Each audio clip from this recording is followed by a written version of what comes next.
Good evening. It is Thursday, September the 5th, 2019. We have quite a full agenda tonight, so we'll get right to work. Any disclosure of conflict of interest? Seeing none. Disclosure of new business. Councillor Tate.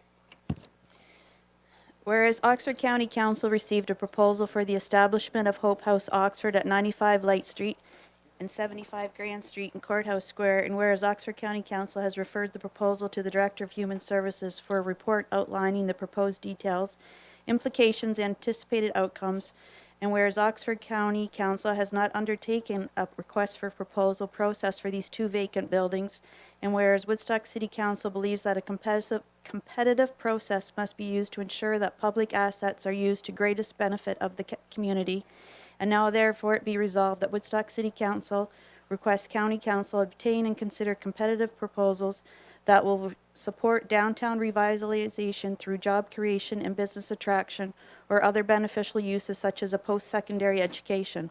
And further, that Woodstock City Council requests County Council to undertake a complete planning review of this proposed change of use to ensure it meets all the criteria of the local zoning bylaws, the county official plan, and all provincial policies, as well as ensuring it is compatible with the neighboring historical residential district and park, and further that Woodstock City Council requests County Council to undertake a formal community and neighborhood scale consultation process prior to any decisions on the disposition of these public assets, and further that this resolution be forwarded to Oxford County Council. Thank you. Matters arising from the minutes. Seeing none. The minutes from our meeting held August 15th, 2019. Councillor Schattenberg. Yeah, motion that the minutes of the regular meeting of Woodstock City Council held on August 15th, 2019 be adopted. And the motion was by me, seconded by Ron Fraser. Thank you. You've heard the motion. Any errors or omission in the minutes? Seeing none. All those in favor? Carries. Unanimous. And we have delegations. Our first delegation is the Woodstock Police Services Board with Mary Ann Silverthorne. Welcome.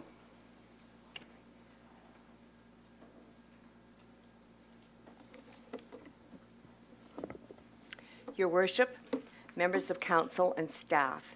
First of all, I'm not here to reiterate yesterday. It was a wonderful day, so most of you will have heard some of this. We are here tonight for two reasons. One, to introduce the members of the board to you, and I would just ask that they wave as I say their names. I have been introduced already. On the board also is the mayor, Trevor Birch, Councillor Deb Tate, and Balwant Rai, and Ken Whiteford. Thank you for this opportunity for the Woodstock Police Services Board to introduce our new Chief of Police. Chief Longworth is not a new face to the city, but he is in a new position. Returning to Woodstock after serving as one of two deputies for the City of London, Chief Longworth is a dedicated professional with 30 years of extensive policing experience. The board is confident that his leadership, his dedication to a staff, his commitment to our partners and the community will be recognized and witnessed by all as we move ahead. Thank you, and Chief. Thank you, Madam Chair, and thank you, Mr. Mayor and Council, for giving me some time to speak tonight. I think I know pretty much everybody around the table, but I thought it'd be a good chance to reacquaint myself with you, and you with me, and with our community as well. I really am very excited about the opportunity to be your Chief of Police here and serve the community where I grew up in and where I'm currently raising my family. And I truly am humbled, and I look forward to working with you through the board over the next few years. Although I've only been on the job for about 60 hours now, I have spent a lot of time over the summer meeting with Woodstock Police Service members, the Woodstock Police Association, members in the community, some city councilors, the Crown Attorney, the city manager, the board, and members of some of our more diverse communities to try and gauge some of the challenges, the current challenges that this community is facing. And some of the things I've noticed that have changed since I left here 4 years ago was certainly the growth in this community. I'm amazed at the significant growth that has taken place over the past 4 years. The significant increase in the number of calls for service that our police officers are experiencing, potentially as a direct result of that growth in the city. the large turnover of staff within the police service. There are about 25 new people that have started here in the last 4 years since I've been gone, the majority of whom are replacing very experienced members who are retiring. So that translates to a great loss of experience within the service.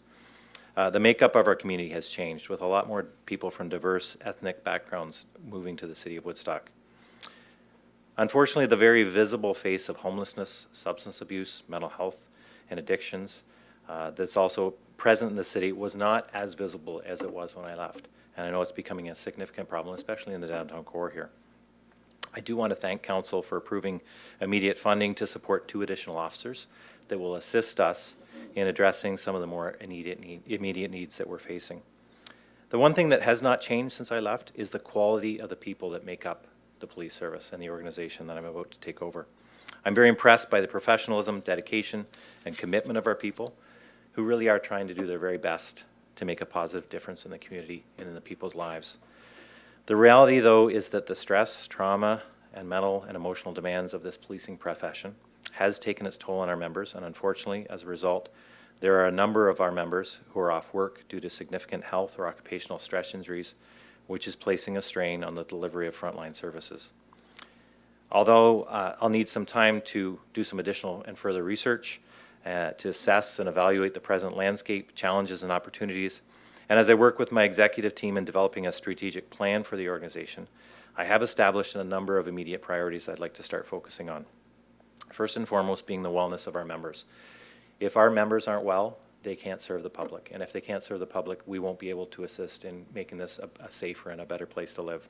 So I'm very committed to the morale and wellness of our members, and we'll work towards establishing proactive opportunities for early intervention, and we'll offer additional tools and supports for the mental health and wellness of our members. Looking after our people is the right thing to do, but if you look at it from a business perspective, the fiscal responsibility standpoint, when 90% of our budget goes towards human resources and staffing and salary and benefits, it's critical that we develop processes that will provide our people with the supports they need and that will keep them well and assist them in preventing them from having to take time off work. And that certainly is a great return on investment. We need to work towards establishing better ways to track and analyze data to fully understand what activities are keeping our officers busy and being more analytical and strategic to ensure we are deploying our people effectively, putting them where they need to be when they need to be there. And also using that same data to assess workload, look at potential for restructuring to make more efficient use of their services. And if necessary, develop evidence-based business cases to support increased staffing requests where warranted. We need to explore emerging technologies and the cost-benefit analysis of leveraging those technologies to make better use of our people, and reaching out to and fostering relationships with our new and emerging diverse communities. Working towards more community policing, proactive, and problem-oriented policing strategies within the service, and to build upon the already strong collaborative partnerships that already exist in this community in order to come up with some of the solutions to some of the challenges that's facing this community presently.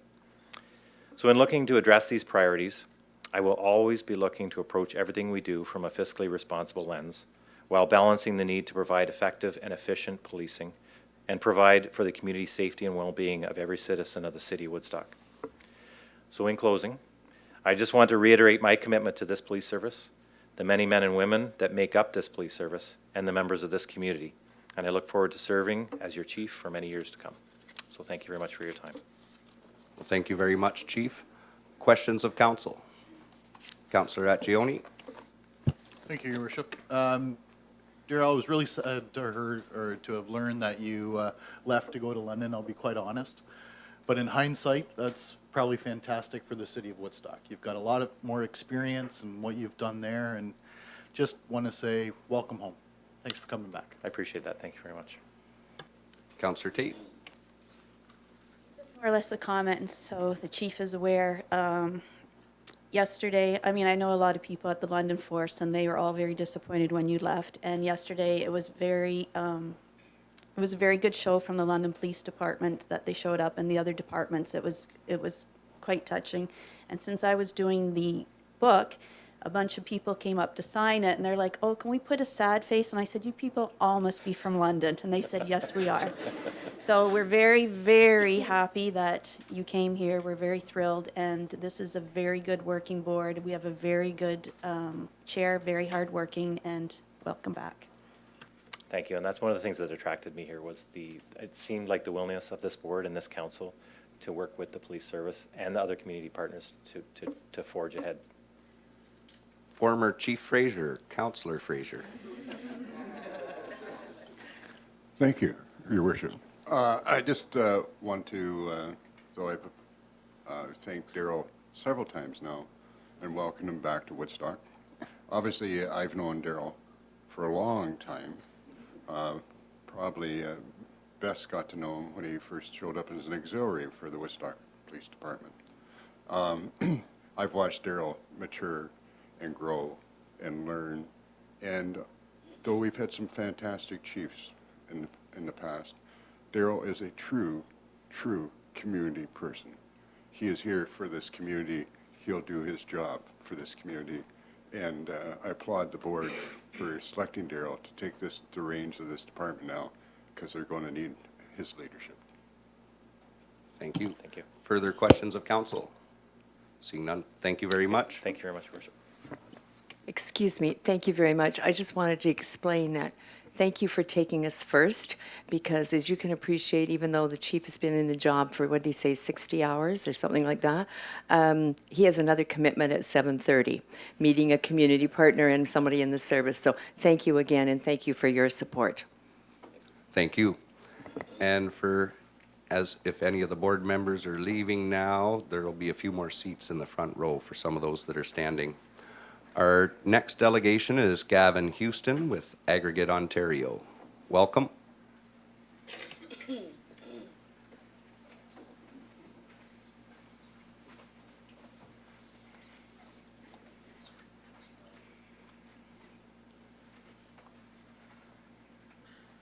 like trying to get through the crowd at the Academy Awards.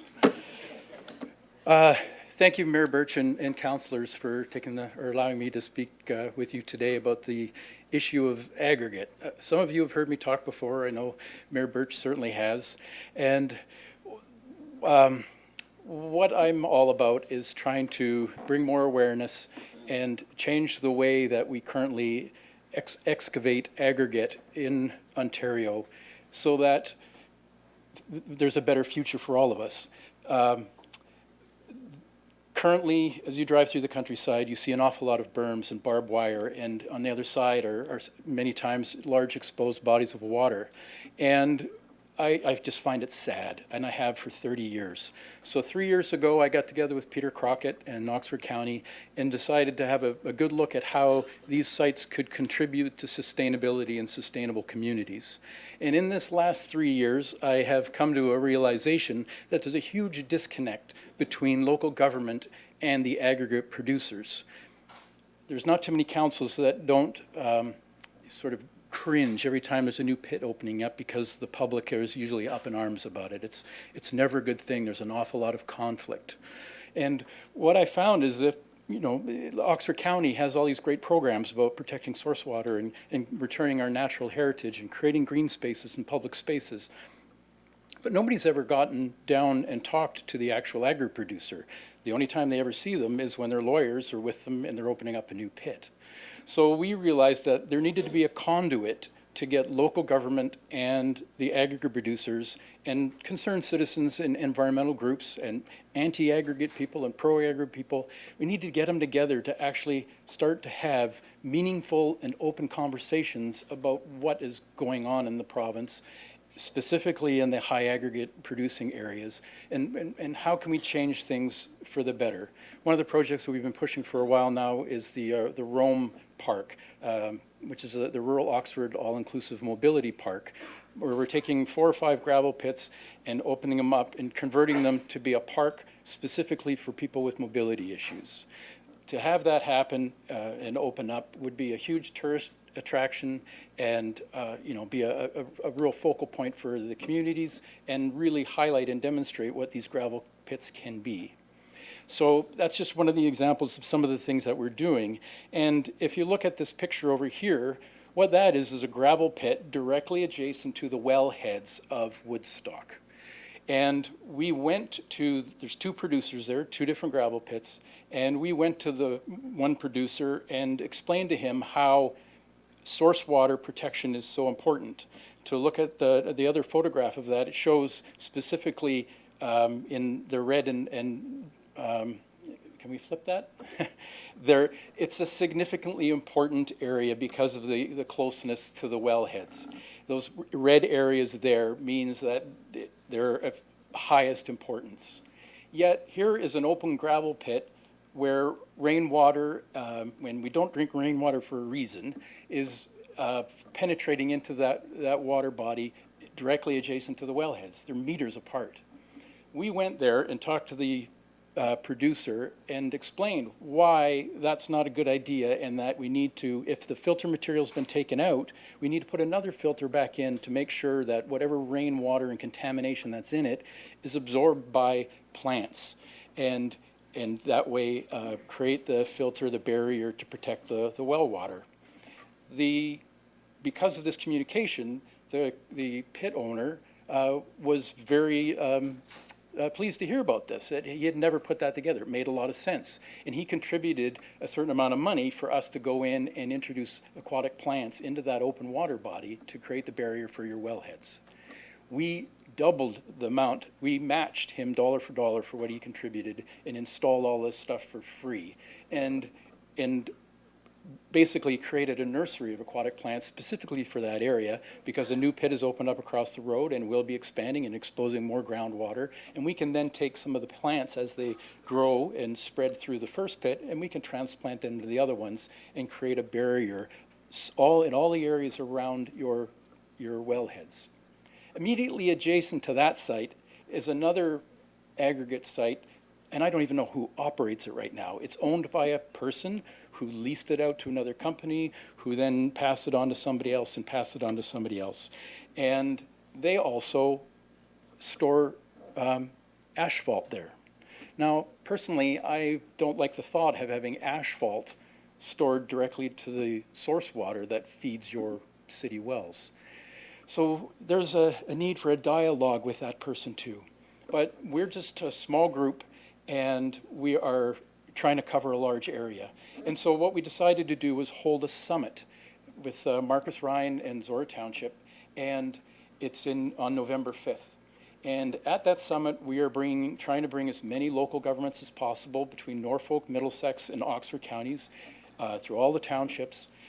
I've been going from place to place to place, including yourselves, trying to muster support for this and invite people to come and participate at the summit. There is no cost. It's an all-day event where we can get local government and agri-producers together to start having these meaningful conversations and demonstrate the potential for protecting source water, creating parks, unique farming and aquaponics operations, that sort of thing. So my specific reason for being here today, 5 minutes is not a very long time to talk about this huge subject, I gotta say. But specifically, I'm asking for the City of Woodstock to help support us in our efforts by firstly having a couple of people come and participate in the summit to learn yourselves about things that you can do or support throughout the city and the surrounding area, which isn't with things that would be more in line with the Future Oxford initiative and supporting source water and returning things to natural heritage and tax incentives and all these things that can help producers contribute to what's going on. It's an educational thing, all-day event, catered. We've hired an organization to set all this up for us, and we would hope that you would have a couple of people participate. We're fronting the bill, but if you have more than 2 people come, there will be a $20 per head fee per person to cover the food costs. The other thing that I am hoping is that through this creation of our new organization, which is Aggregate Ontario, as first mentioned, we have created this alliance and looking for as much support for that as possible. And to have the cities, the local cities, Ingersoll, Woodstock, the counties, the townships, all support this gives a lot more power and meaning to the initiative and would force producers to want to participate as the province, the townships and the counties are their main purchaser of aggregate. These guys are going to want to be on board and maintain you guys as customers. So to have your name as part of this organization or supporting this organization gives an awful lot of credibility to this. It is new.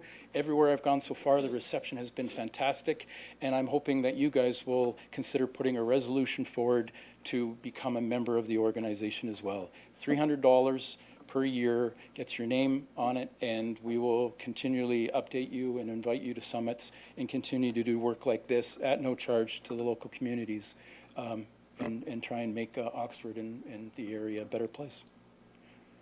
Thank you very much. Questions of council? And we'll start off with our councillor who is on Upper Thames Conservation Authority as well as the Woodstock Environment Committee. Councillor Schadenberg.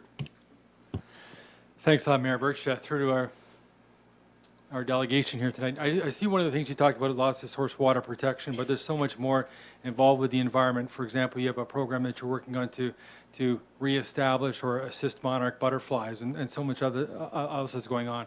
Talk maybe quickly about that program with the butterflies. We're trying to, the industry standard, whether it's you guys doing a road work, or the county doing road work, or aggregate producers opening up a pit. The industry standard is to use MTO seed, Ministry of Transportation seed mixes, which are really grass. And it could come from the prairies or the East Coast. We don't know. Most of the time, it's just a mix of seed with, now they're starting to throw in a few like clover. What we're promoting is starting with the agri-producers to start using native seed, locally raised indigenous native seed. It would be so nice to go by these berms and instead of seeing ryegrass, to start seeing plants for pollinators. And there are pollinator incentives and programs in place going in along some of the highways and that sort of thing now. But if you look at the acreage, get on Google Earth and look at the acreage of gravel pits that are opening up, specifically in Zora, Thamesford, or Thames Center around here. It's astronomical. There's tens of thousands of acres that have been opened up, and it's all covered in this seed. So we are raising and distributing these native seeds and trying to convince producers to start using them with some success, so that we can start bringing back some of these things that we've lost. Some of the insects and starting supporting the species at risk. And the general public wants to see it too. When they go by and see these sites, instead of just barbed wire, they're going to see this meadow of beautiful flowers with all sorts of birds and insects and stuff going around. And what our organization is, it's a social enterprise. Any profits and monies generated goes towards reducing the cost of native seeds and aquatic plants in order to support and ensure that and make it more feasible for aggregate producers and counties and townships as well to start buying into this program as opposed to the cheaper and less desirable local MTO mixes. That's just one of them. We're involved in a number of things. We've developed, since you started it, we've developed a floating greenhouse that runs off of solar and wind energy, and it can produce both fish, and we're focusing on yellow perch, and things like native heritage lettuces. And a greenhouse operation can raise up to 20,000 heads of lettuce in a month without hydro, floating on a gravel pit. Now, the government wants to see as many of these sites returned to farming as possible because we need farmland. But what about all these open pits? I'd rather see floating greenhouses as opposed to a dump. So we are pushing forward with this sort of thing, and the first one is going to be, it's scheduled to be under construction this fall for operation in the spring. These are exciting things, and it certainly demonstrates what the potential of these things are. And if I could just for 1 minute, take one more minute of your time, to put all this stuff into perspective, in Oxford County alone, if you took the area of water that's been exposed through the extraction of aggregate, and you use that same area to raise yellow perch as an aquaculture operation similar to, this is not new science, this is happening in other places, they're raising yellow perch. to do the same thing in Oxford County in these exposed waters created by aggregate. In 1 year, the amount of perch that would be produced in these clean environments would be the equivalent to 1/8 of the production of Lake Erie. When you start thinking of these numbers and the acreages and the areas of water, it doesn't take too much to start realizing this is a big deal and there's so much potential. Thank you. Councillor Tate. Through the chair to the delegation, where do you get your funding from? Is it donations, or how do you, for the work that you do? We are doing work out there with producers who are paying us to do that work, and we're rolling it over, is basically. We're going soon to put a cap on an old landfill site completely with native seed, and it'll generate revenue, and we'll just roll it right back in again. The actual summit coming up, I am fronting myself, and I'm just hoping enough people participate to help cover those food costs. Right now, it looks like we're going to have a couple hundred people there, so it's a big deal. Thank you. Councillor Lauder. Thank you, through the mayor, to the delegation. I just want to mention that I thank you for what you're doing. And I was just told today that at Brompton Park, there were just hundreds of monarch butterflies there. I think it was last Friday, so I don't know if they're migrating to Mexico or wherever. But it's so good to see, and this year we've noticed so many more monarch butterflies that we haven't seen in years. So thank you for the work you're doing. Thank you. Thank you. Further questions of council? Okay. We'll do a resolution later. Our next delegation is Tim Smith regarding an update on the cycles of life for supportive transitional living. Thanks Welcome. for your time, everybody.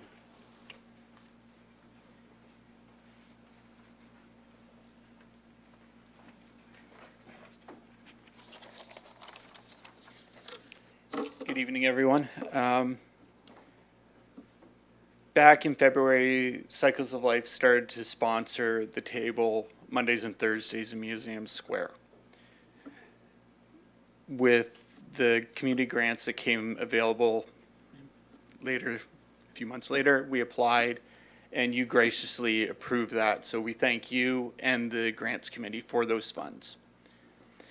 I'd just like to tell you some of what we've been doing with that. Since we got that money, every day we've been putting $50 into food purchases and handing that out. In June, July, and August alone, we had 849 people come to the table to get assistance. These numbers are going up, not down. It is a concern. The largest number of people we've had come up on one day is we've had 61 people in a single day. It was rather daunting that day. The numbers have been growing, but we don't advertise it. It's primarily word of mouth through people who need the help, sharing it with others. They've built up a trust with us, and we've had excellent results, to the point where we pull up, start getting things out of the vehicle, and we have people coming over who use the table, helping us getting the stuff, unloading the car and setting up. They don't take anything until we're ready to go. They'll step back if we need them to. They show a great deal of respect for us and for the area. When the no smoking, no vaping bylaw came into effect, we let them know because we didn't want anyone getting in trouble, and the potential of, if there was a lot of smoke butts hanging around, we didn't want to get blamed for it either. We tell them, they would either stop smoking or step off onto the public sidewalk. It's a great deal of respect. We've also had individuals show how much they trust us. They've admitted to being addicts, addicted to some substance or another. They've also allowed us to help connect them with services, be it housing workers, medical help, whatever they would need. We would try to connect them with those. and they would accept that help. A few examples of how we do not take credit for any achievement that anyone has made, but we've helped them get there because we've been there, and that, again, the money from you have helped us be there. There's one gentleman, he actually was there today. I asked his permission. His name's Luke. When he first started coming to the table, he was homeless. He got a place, he was sharing it, he landed a job. He actually has his own apartment now. He's working, it's a full-time job. This is once in the last 2 weeks I've seen him. Prior to that, it was a month because he's been working full-time. But every time he comes to the table, he says how much he appreciates us being there and how open we are to being able to help him and anyone who comes to us. Another gentleman, I lost my spot. There was one gentleman a couple weeks ago, he came to us. All he wanted was some food. I talked about medical help. He actually had a bleeding abscess on his calf. He would refuse to go to the hospital. With showing him where the health clinic is on that calf, he went there and got assistance. But again, he trusted us, so I could show him that this is a huge thing. We do want to keep being there, and that is our intention.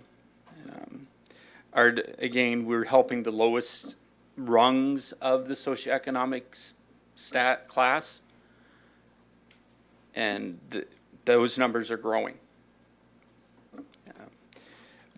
Cycles of Life does have a long-term goal. Right now, our short-term goal is to keep manning the table and to help as many people as we can. Thank you. Well, thank you very much. And I think one thing for definitely the audience here and the viewers at home that I'd like to add is your team is made up of volunteers. Yes. And a big thank you to all the volunteers who are doing this. And the information that you hand out, those sheets, I've seen them change week by week as different programs are available. You continually keep that information updated so that everybody knows where to go for what type of help they need. So that's one thing I want to add for everyone at home. Questions of council? Councillor Accioni. Thank you. Just more of a general statement of thank you, to you and the entire team. It is unfortunate that there is such a need. We realize there is, but keep it up. That's what makes a community. So good on everybody. Thank you. Thank you. Thank you. No further questions. Our next delegation is Trista Smith regarding the Hope House project.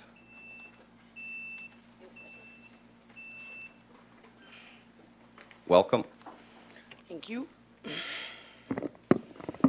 want to clarify, I actually go by Winter, which is my middle name, just in case there's confusion.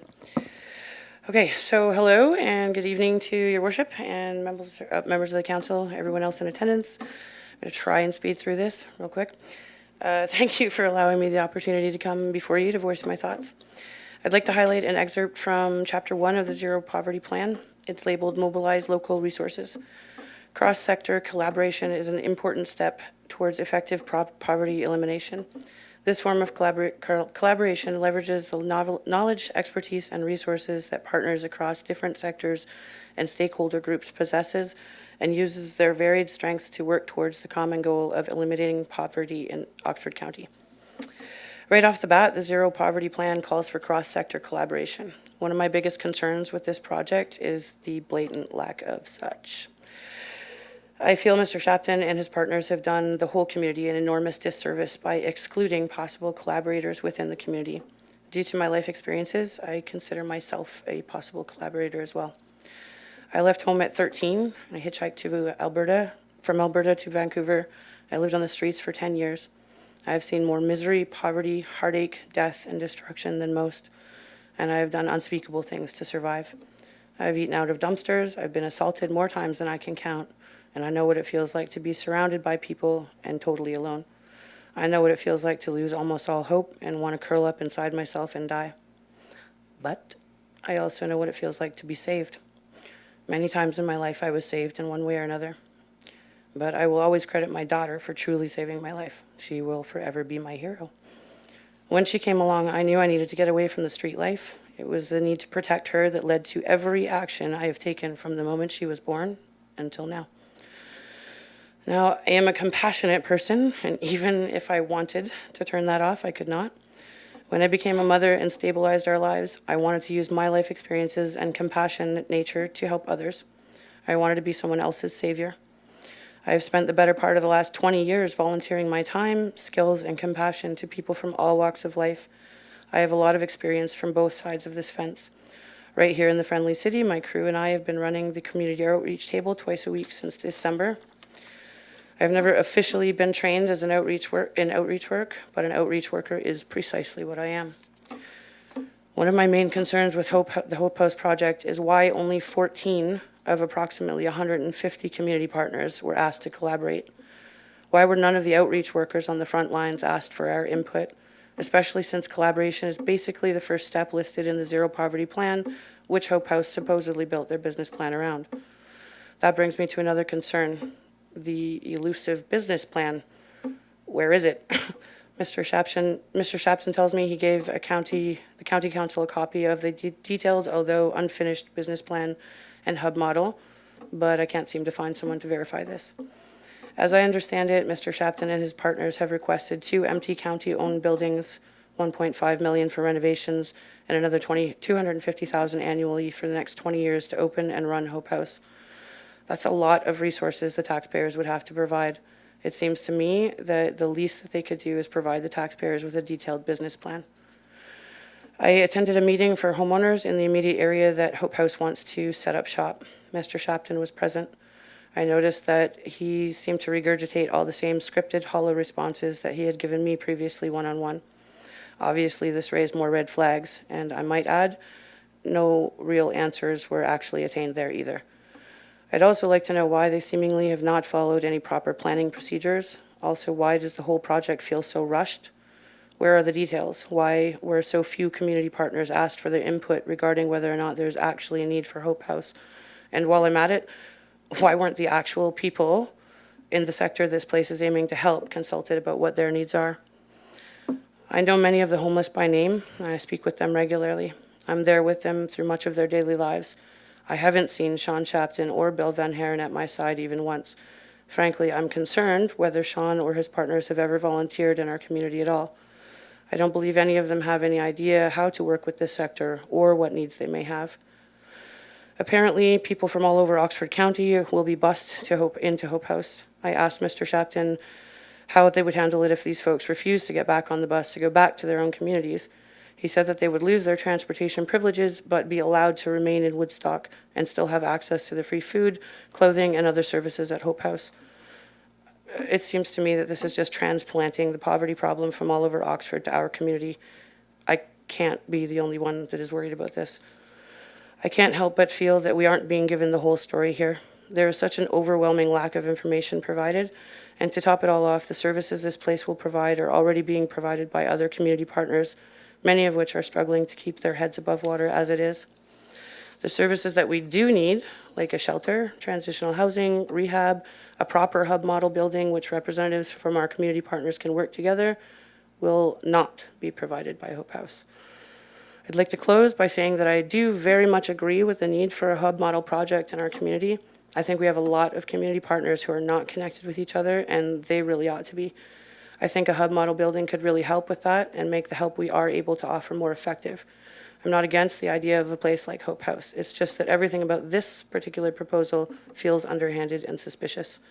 My intuition tells me that this is a bad idea for our community, and I am inclined to listen to it. Thank you for your time. Thank you. Questions of council? Councillor Tate?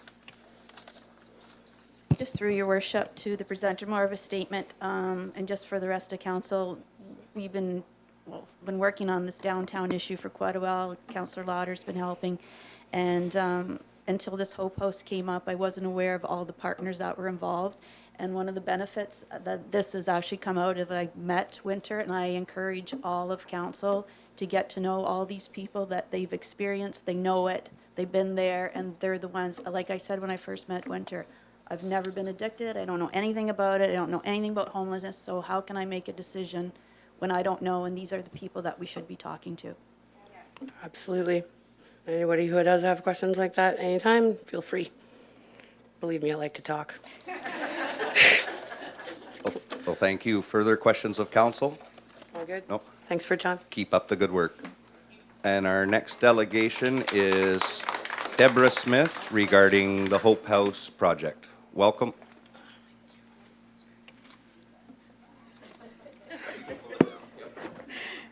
Thank you, Mr. Mayor, council members. I'm Deborah Smith. I am here as a resident of Woodstock, a graduate of Women's Employment Resource Center, and a member of the Board of Directors at the Women's Employment Resource Center, representing client needs.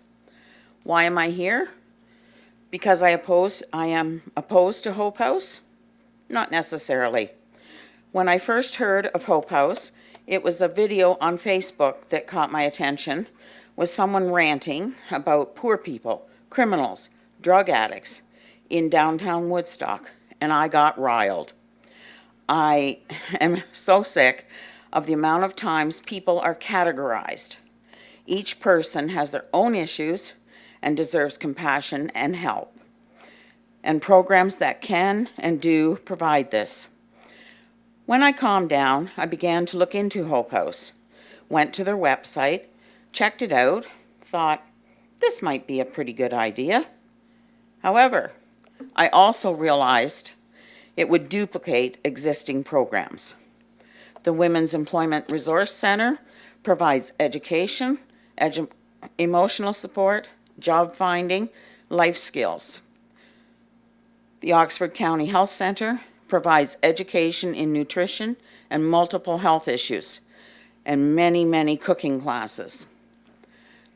Meals are available at the Soup Kitchen, Bullwinkle's, River of Life, Trumpet of Truth, the Community Free Table, volunteer outreach, such as Winter's, the Cycles of Life. There is food available at the Salvation Army, the Women's Employment Resource Center, Operation Sharing. Look at me. What do you see?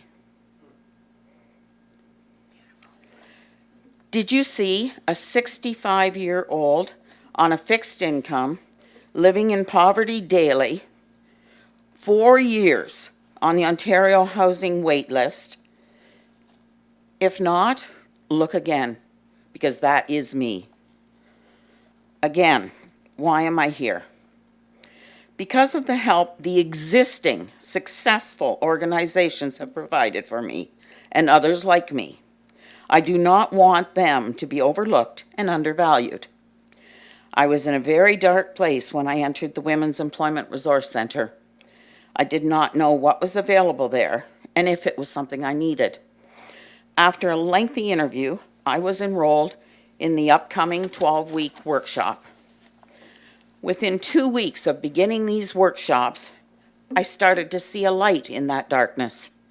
I learned of community resources I was not aware of and what services they provide, many of which I have used in my journey out of darkness. The Oxford Community Health Center, Southwest Lynn, Fanshawe College, Family Violence Counseling Program. All of the staff at the Women's Employment Resource Center are warm, caring, encouraging professionals, providing a safe, inviting environment. I'm not sure the way the hub is proposed that atmosphere would be there. What did the Women's Employment Resource Center and the other community resources do for me? They saved my life. I would like to address a couple of things. Mr. Shapton has said that to end poverty, we have to utilize a multi-pronged approach, and you have to start somewhere. I say start with expanding, improving, and collaborating with resources that are already established and successful. Mr. Shapton has said how poverty ends starts with hope. I think poverty ends with expanding, improving, and collaborating with resources that are already established and successful.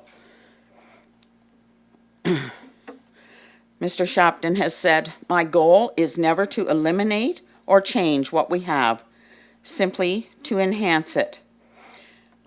I think you are attempting to make big changes and eliminate many resources. I am not seeing any signs of enhancing resources that are already in place. Mr. Shapton has also said, I do not want a cloud of secrecy and all of a sudden show up. I say too late. Mr. Shapton has said, I'm very public. I don't think so. If your statement is accurate, why were more not informed 3 years ago when you began the study? Residents, businesses, churches. This is supposed to be geared to a volunteer staff. One of the best places to find volunteers with hearts full of love to serve would be our churches. I have just a couple of observations. My understanding is it has taken 3 years for these plans to become public knowledge. Why? After being under a cloud of secrecy for 3 years, it now feels like it is being rushed to get going. Why? Why am I here? Because I'm opposed to Hope House? No. I think the concept may be a good one, but I'm not in favor of the proposal as it stands. Thank you. Thank you. Questions of council? Seeing none, thank you very much. And our next delegation is Heather Davies from the Women's Employment Resource Center regarding Hope House. Welcome. Thank you. Thank you very much. I will try to stay to 5 minutes, but I'm super passionate about what I do, so I'm going to really, really try. I got my stopwatch myself, so. Good evening, Your Worship, members of council and staff, and everyone in attendance. My name is Heather Bree Davies, and I'm an employment counselor at the Women's Employment Resource Center, also known as WORK, at 424 Dundas Street, just down the road. I've had the privilege of supporting clients of WORK for almost 20 years. WORK is a charitable organization that has been open since 1990, starting as a small employment service out of Ingamo Homes before moving into the core of Woodstock 25 years ago. WORK currently receives funding from Employment Ontario, the Office of Women's Issues under the Ontario Ministry of Children, Community and Social Services, and until December 31st, the County of Oxford. We have received County of Oxford funding support since 2011 to provide employment services for clients in receipt of Ontario Works and ODSP. The provincial government is making changes to the way these services are delivered, and the county has told WORK that this funding will not be renewed in 2020. Employment Ontario is also in the process of changing its funding model. Our current operating budget is approximately 2/3 of the proposed Hope House budget, and we employ 5 full-time staff and 4 part-time staff. We manage this money really well for the amount of services we are able to provide. We also pay rent to a local landlord and faithfully pay property taxes every quarter. We've been a vital part of the economy in Woodstock, and we also provide financial incentives for local employers. Tonight, I want to make it very clear that we are not totally against the idea of the Hope House hub model. However, we feel at this time that due process has not been followed in the business planning, research, full transparency, and consultation with community partners, particularly those who provide services the hub model will duplicate. As a frontline service worker provider in this community, WORK has never been consulted. In my opinion, The county should be cautioned to wait on making a decision on the Hope House project until funding changes have come down from the province. The city and county should be supporting existing agencies that have a proven track record in our community in reducing poverty, providing employment supports, improving health, ensuring food security, and housing. We have concerns about introducing another service requesting ample funding in these uncertain times. Work is already downtown, and we do not need another service location 2 blocks away that diverts funding that could support us and other agencies. Many people believe that work just helps women with resumes and cover letters. Well, we do, but we do so much more. It's going to be quick, so hang in there. Work provides frontline employment services for those who identify as women in Oxford County. We offer assistance with resumes, cover letters, interview skills, employment workshops, the workplace skills development program, career assessments, second career, educational research, financial incentives for employers, client supports that assists clients with costs of certifications, licenses, criminal record checks, clothing, transportation, education requirements, GED testing, haircuts. GED prep and literacy skills are on site by the Thames Valley District School Board. Food security, personal hygiene products, work boots, safety glasses, clothing, interview clothing, access to a computer. Our clients, these are our clients, they identify as women, or all who identify as women, and they include youth. There are seniors out there unable to make ends meet, clients with less than grade 12 to multiple degrees, sole support parents, employed women, homeless women, women returning to work, women with large gaps in their employment, women who have a recent job loss, women with criminal records, unemployed, underemployed, and no source of income. Work has a holistic approach to this employment service in identifying the multiple barriers, and there are multiple barriers. Hang in there, ready?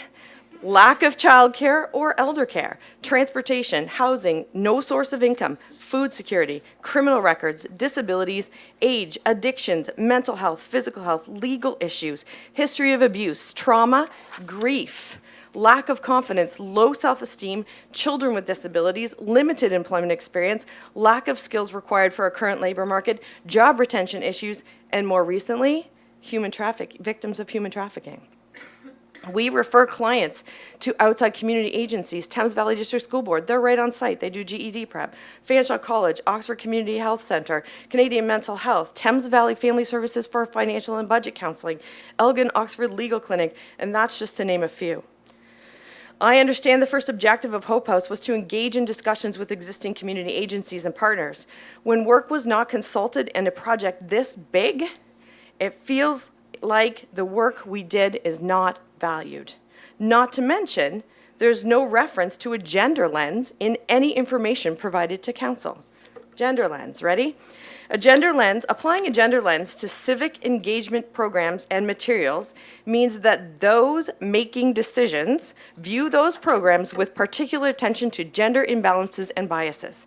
Using a gender lens when analyzing, I know I'm over time, planning and making decisions, I'm almost done, means carefully and deliberately examining all the implications of a project in terms of gender and using the research to improve economic opportunities and social well-being for girls and women.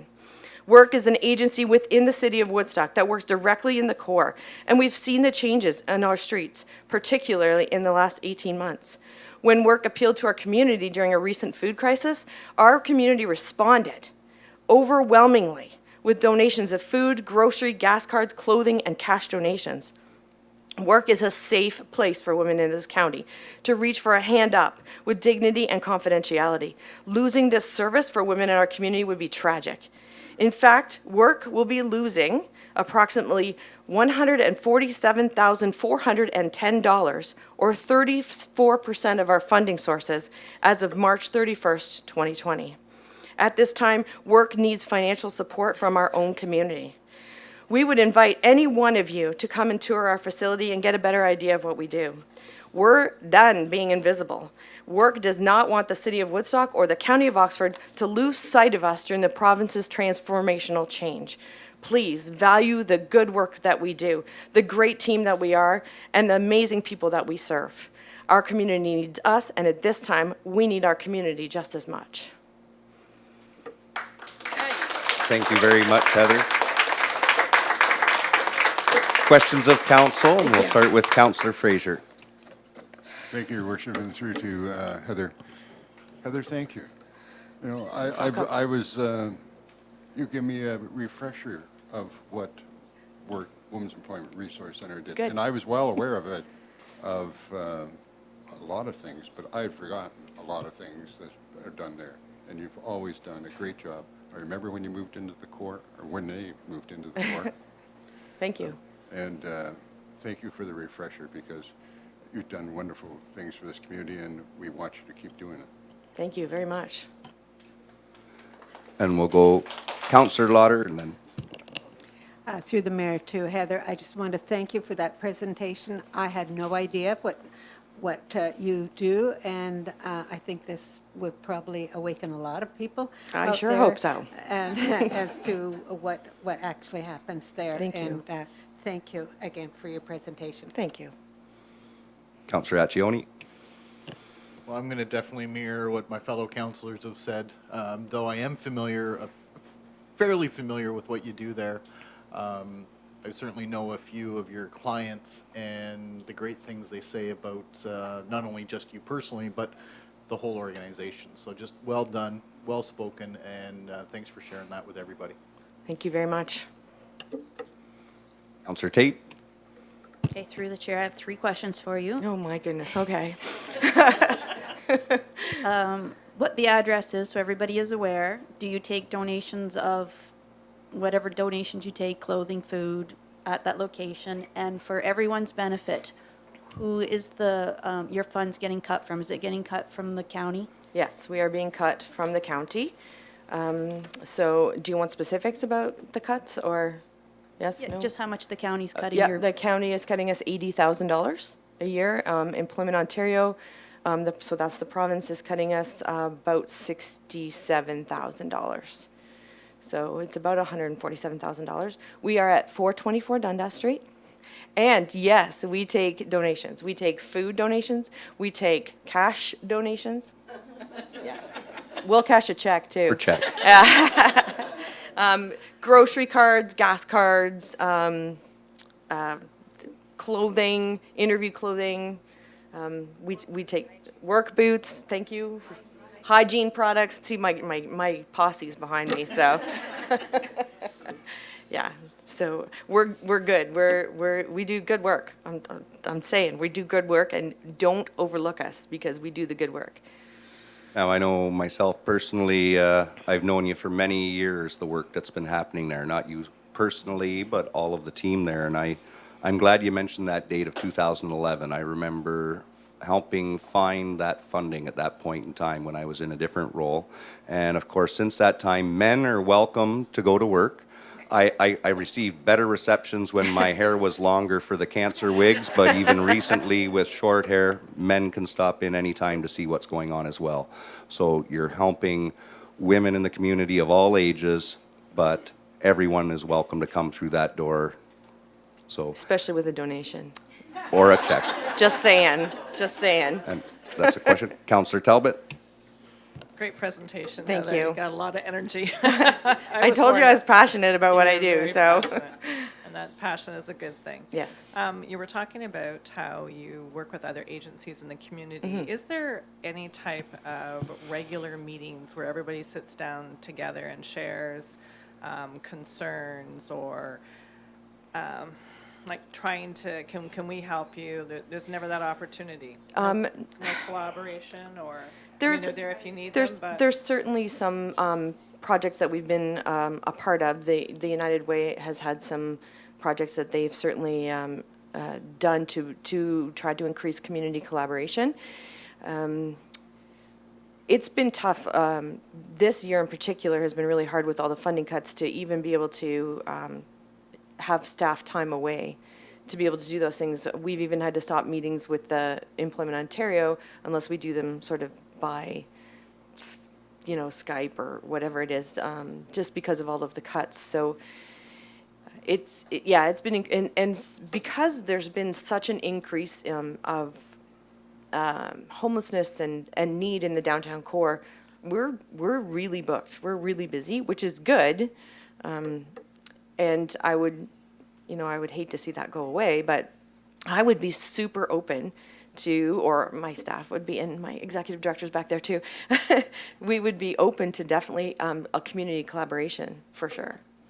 Yeah. And still, just also, how many people would you serve in a year? So we've kind of gone over, we've probably somewhere between 400 and 600 women from Oxford County. And that's per year. That's per year, yeah. Yeah. Further questions of council? Seeing none, thank you very much. Thank you. And our next delegation, we have the Refuge at Trumpet of Truth Christian Ministries. Welcome.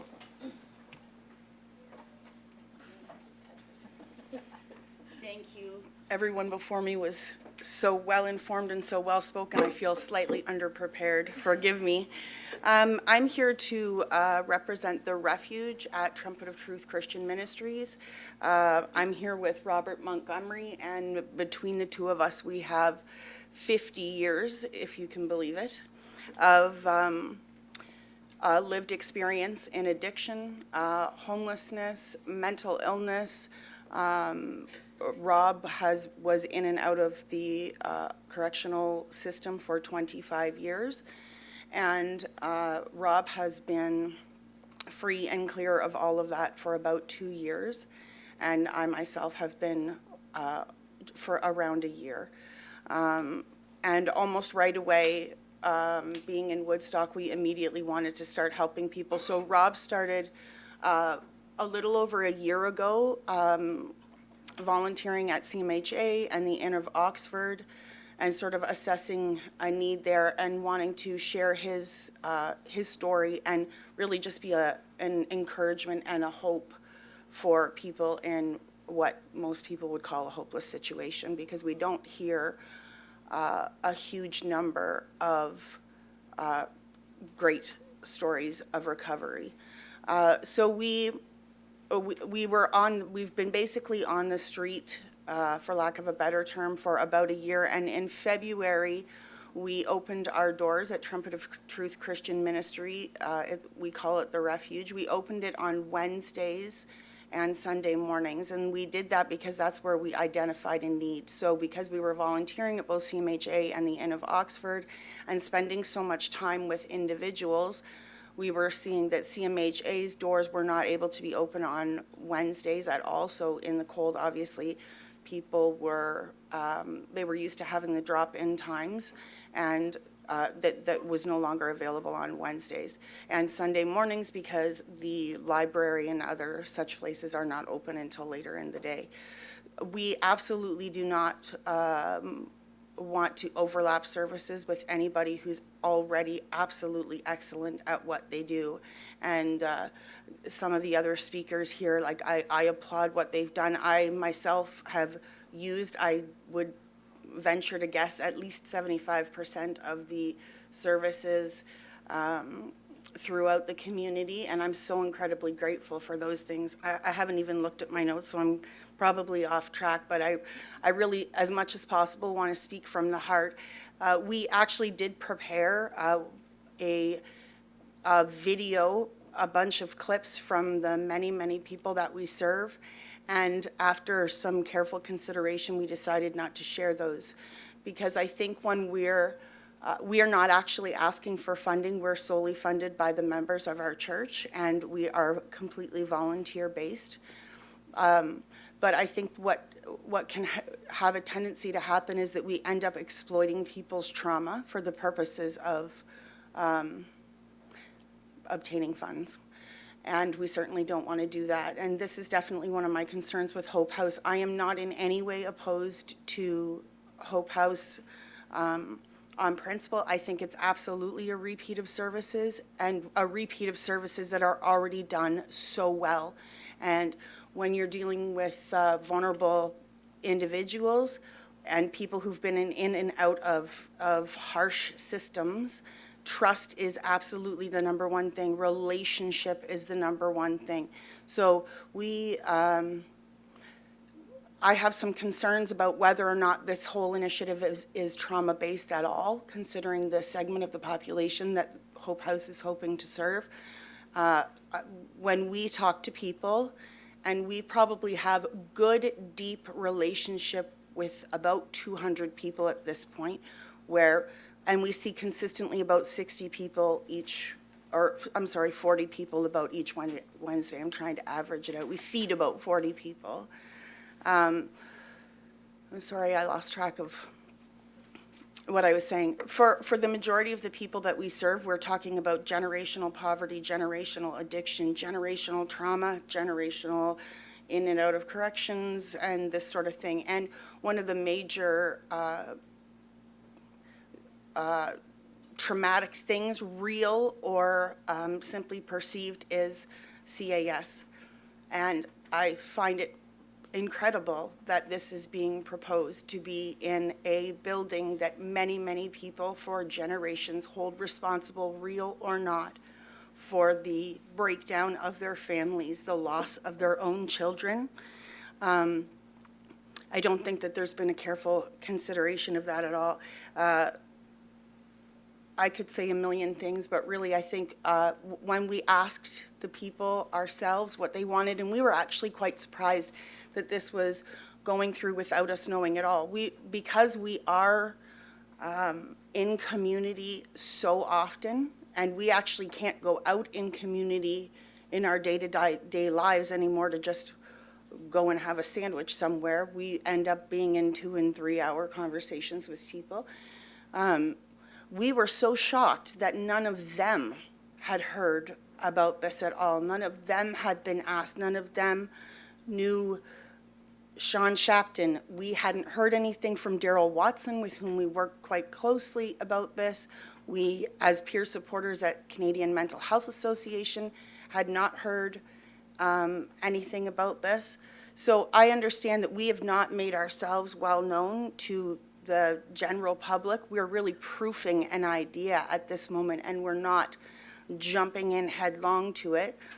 We just purchased the building next door to us, the old Hudson's building, for our church, and one of the outreaches in our church is the refuge. So that 15,000 square feet is not going to be solely for the refuge, but it is incredibly important to us, and I think we've made that quite clear by the fact that we're funded solely by the people who attend our church. I'm probably better with the question-answer situation. Thank you, Michaela. Questions of council. We'll start with Councillor Fraser. Thank you, Worship through to Michaela. Just so everybody knows, the church is on Dundas Street. Yes, it is. It's at 425 Dundas. 425 Dundas Street, because people that watch this televised sometimes don't associate physical locations. Okay. And you've recently purchased the old Hudson store next door to you. That's right. To expand the size of the church and to provide other programs. That's right. Is that correct? Yes. So I'm sorry, go ahead. We were not, like, the refuge was a vision for the future once we purchased the building and got all set up and all of that kind of thing. But we recognized a need. That need was not for food, and it was not for clothing, and it still is not. There are 9 or 10 different organizations who do free food really well. You are able to maintain your dignity when you go. You get to pick out your own groceries, just the same as Sean Shapton is suggesting. Because I, myself, and Robert have had to use these services, we're very well familiar with what is available, and there are already people who are doing the things that they've been doing for quite some time, and they do it well. And the other concern that I have, I know it's not the greatest thing to say, and I'm not a fan of being in the position of saying this, but as a person recovered from addiction myself, and Robert can certainly speak to this as well, we were not even prepared. We've lived that life, we've lived that lifestyle, but we were not even prepared for the kinds of things that we were going to encounter and see and deal with. Because we've built up relationship with people, they trust us. We are their emergency contact in some cases. We are the only, when the police are called, we're the only people who know who to contact, what their parents' names are, all of these different things. And I love these people, truly, because I am these people. But there's all kinds of different issues that can occur when you open up your arms and hearts and doors to troubled, vulnerable, traumatized people. And I think that we have a responsibility to the community as much to the people that we serve. And I'm concerned that if that building is opened, that I don't think it's going to be serving the working poor. I think that it's going to attract the same people that we serve and that we hope to serve more days a week in the future as we collaborate with people and see where the need is. I don't want to be the person that says you are going to find needles in your yard. I really don't, because I love these people.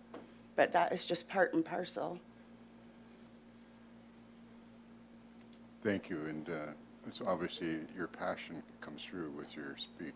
Thanks, yeah. I'm just trying to recall, just to clarify, your current location of the church has been a church now for probably 15 years? No, Trumpet of Truth has only been a church for 6 years. So when Trumpet of Truth first started, it was at the old John Knox Christian School in their gymnasium. And then I believe they had space at the River of Life for a short time. And we've been at that location for 2 years. I've only been a member of the church for probably about a year, so. Okay, I'm a little bit confused because I think there was another church organization in that same location. There's for there number of years. two or three doors down is River of Life, and they're amazing at what they do. And they certainly assisted me. They've assisted Rob. And I know that Mr. Shapton has well, at least he told us that he doesn't believe that people in that vulnerable sector are interested in going into places that have crosses. And I just don't think that that is proven. I think that Salvation Army, River of Life, Kingdom Cafe, The Refuge, all of these different organizations, and even Hope House in Guelph itself was started as a Christian organization. And I would shudder to think what would happen if all of us Christians decided that we weren't going to try to contribute to our community, which is our responsibility. Thank you. Thank you. Councillor Accioni. Thank you, Your Worship. Michaela, thank you. It's got to be extremely tough to stand there and talk about this so freely and openly to all of us. I too grew up in a situation that we needed the church. The church actually helped us and my family a lot as we were quite in need at the time. So I definitely agree with you.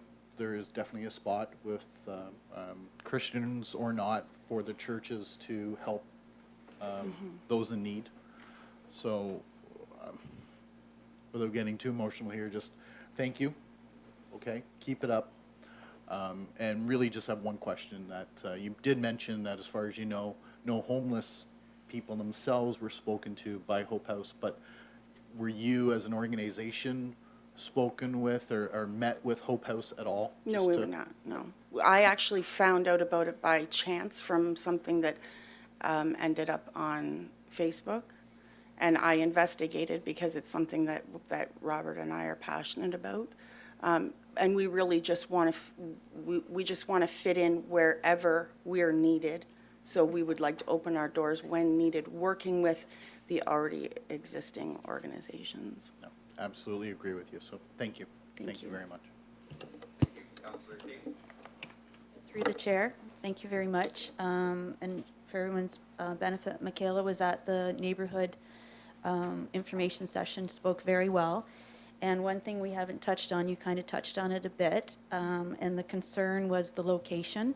And because you've been through it, you've done it, you've seen the people, you work with them, you said to Mr. Shapton, you bring it to this location, you're going to destroy this neighborhood. Mm-hmm. Did you just want to touch on that? Because it's right across from a park, there's a school a block away, and your comments on that. So that was actually our pastor, Renee McIntyre, who made that comment. I may not have been quite so harsh with my choice of words, but I think it's to be expected. And because we have spent a year and because we have lived experience, so when we approach another individual, we have shared with them everything that we've been through, and when they're ready, they share with us.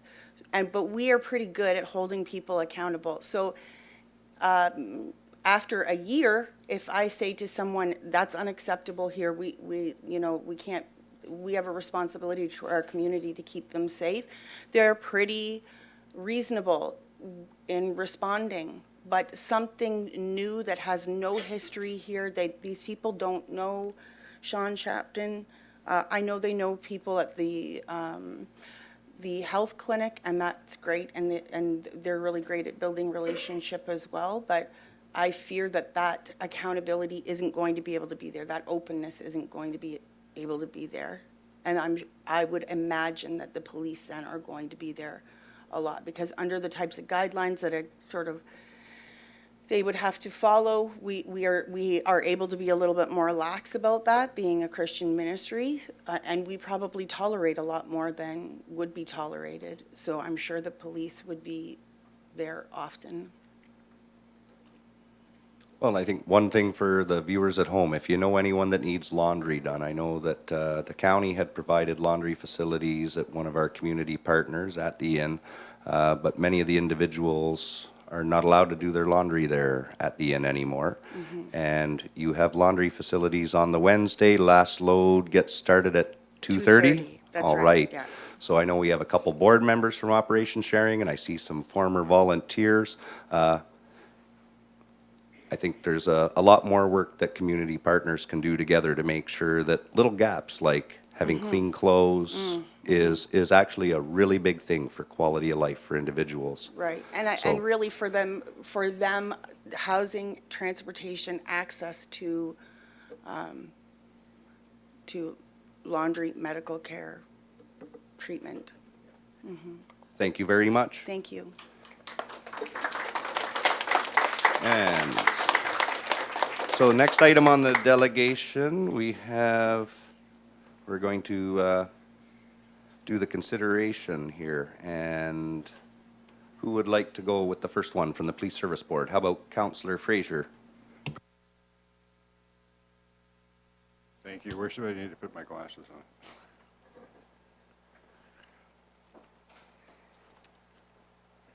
Oh, there we go. The Woodstock City Council received the presentation from the Woodstock Police Services Board as information. And seconded by Councillor Tate. You've heard the motion. Any discussion? Seeing none. All those in favor? Carries. Unanimous. And next item on the agenda, Councillor Tate. I'll make a motion that Woodstock City Council become a member of the Aggregate Ontario and that the membership fee be funded from account 1200-71110-0313 council subscriptions and memberships, and further that Councillor Schadenberg attend the Aggregate Summit on November 5th, and Amber on behalf of the Woodstock City Council, and I did check with him, he said that was fine. I think that's a very wise idea, seconded by Councillor Fraser. Discussion. One thing I would add, anyone else who would like to attend on the 5th, if your schedule permits, I'm sure we can find the $20 as well. So you've heard the motion. All those in favor? Carries. Unanimous. And next item on the agenda, the update from Cycles of Life. Councillor Accioni. Moved by myself that Woodstock City Council receive the presentation from Cycles of Life as information. Thank you. Seconded by Councillor Lauder. Discussion. Councillor Schadenberg. Yeah, I guess one more of a comment, I guess anything else. I've talked to Tim Smith on a number of occasions. He's usually the table or booth set up at the Woodstock Saturday morning market at the fairgrounds. So they got a lot of focus on affordable housing and so much more than Cycles of Life besides what Tim talked about here this evening. So I want to congratulate him for and give him a thumbs up for his ongoing good work. Thanks. Thank you. You've heard the motion. All those in favor? Carries. Unanimous. Next one on the agenda from Winter Smith on Hope House. Councillor Lauder. I'll move that Woodstock City Council receive the presentation from Trista Smith Winters regarding Hope House as information. Gioni, discussion? Seeing none, you've heard the motion. All those in favor? Carries unanimous. Next one, we have a lot of Smiths tonight. Deborah Smith, Hope House project. No relation on any of the Smiths either. Councillor Schadenberg.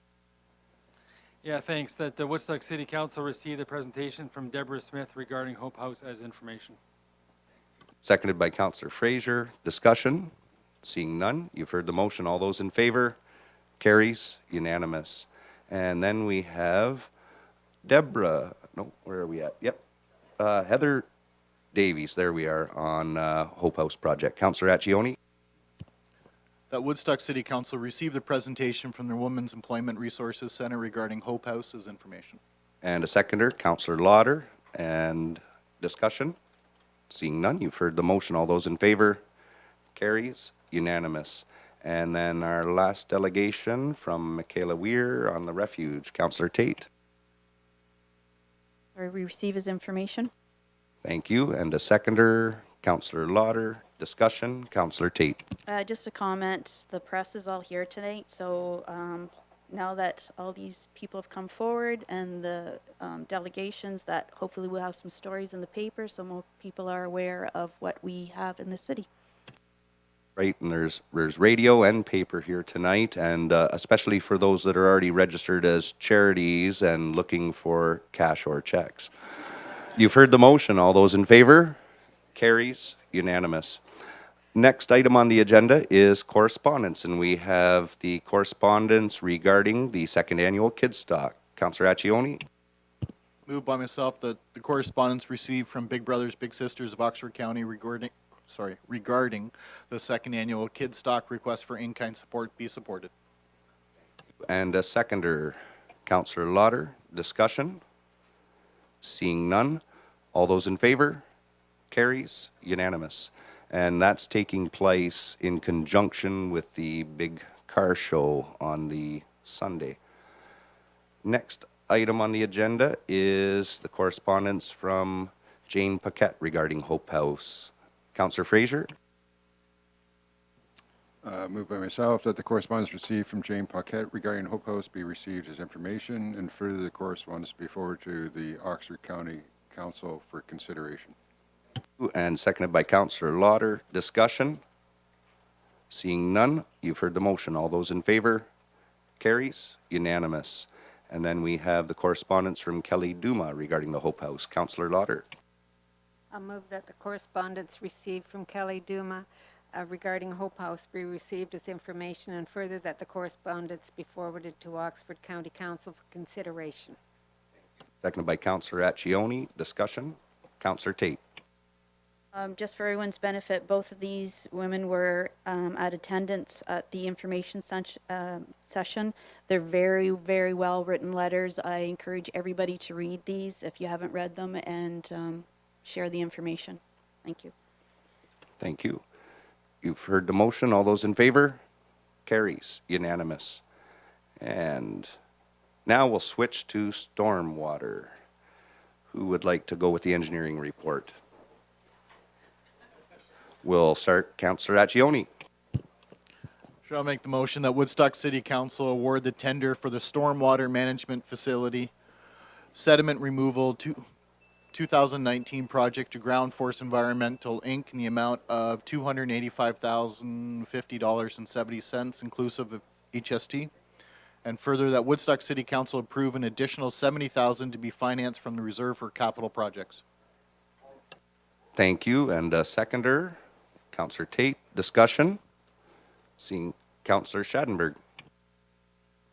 Yeah, from the mayor, I guess, through to engineering department and Mr. Huff. When you look at the Finch stormwater management pond, it's really almost, for lack of a better term, a pond at the furthest to the south end. But as you go northward, it's not really a pond whatsoever. It's mostly just tall grasses. I know the purpose of the stormwater management pond, but this sediment removal, where specifically along that trek will the sediment be removed? Your Worship, through the counselor.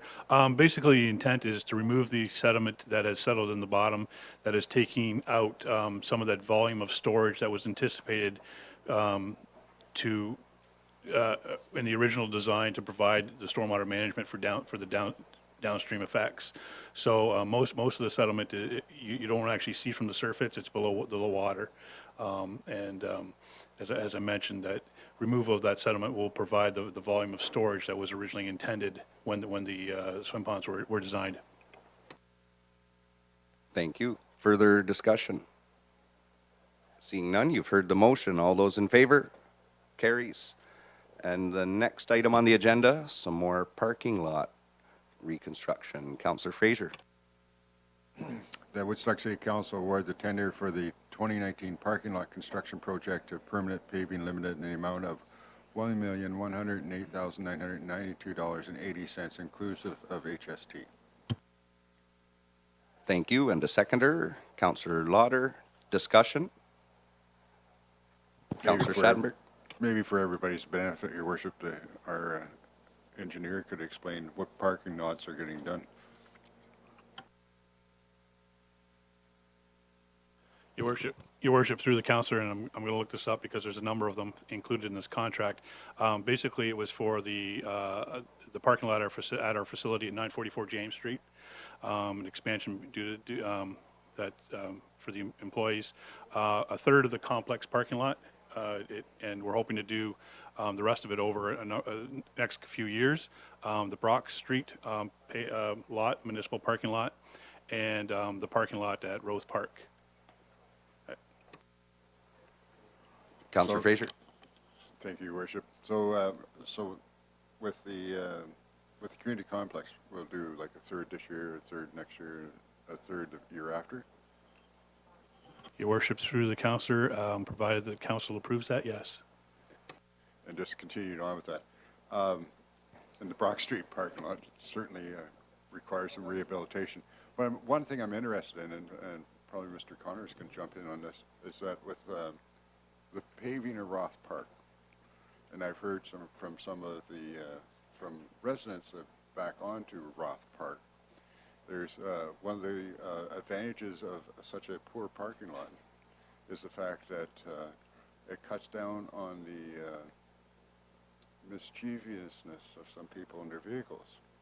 So if we pave it, will we be taking some actions to prevent people buying new tires because they burnt theirs off in the parking lot up there? Or is there some plan that way? Because I think that's a concern for the residents in that area. Your Worship, through the councillor, actually, no, we're just planning on repaving. I'm not sure what the Parks is planning to do to mitigate vandalism.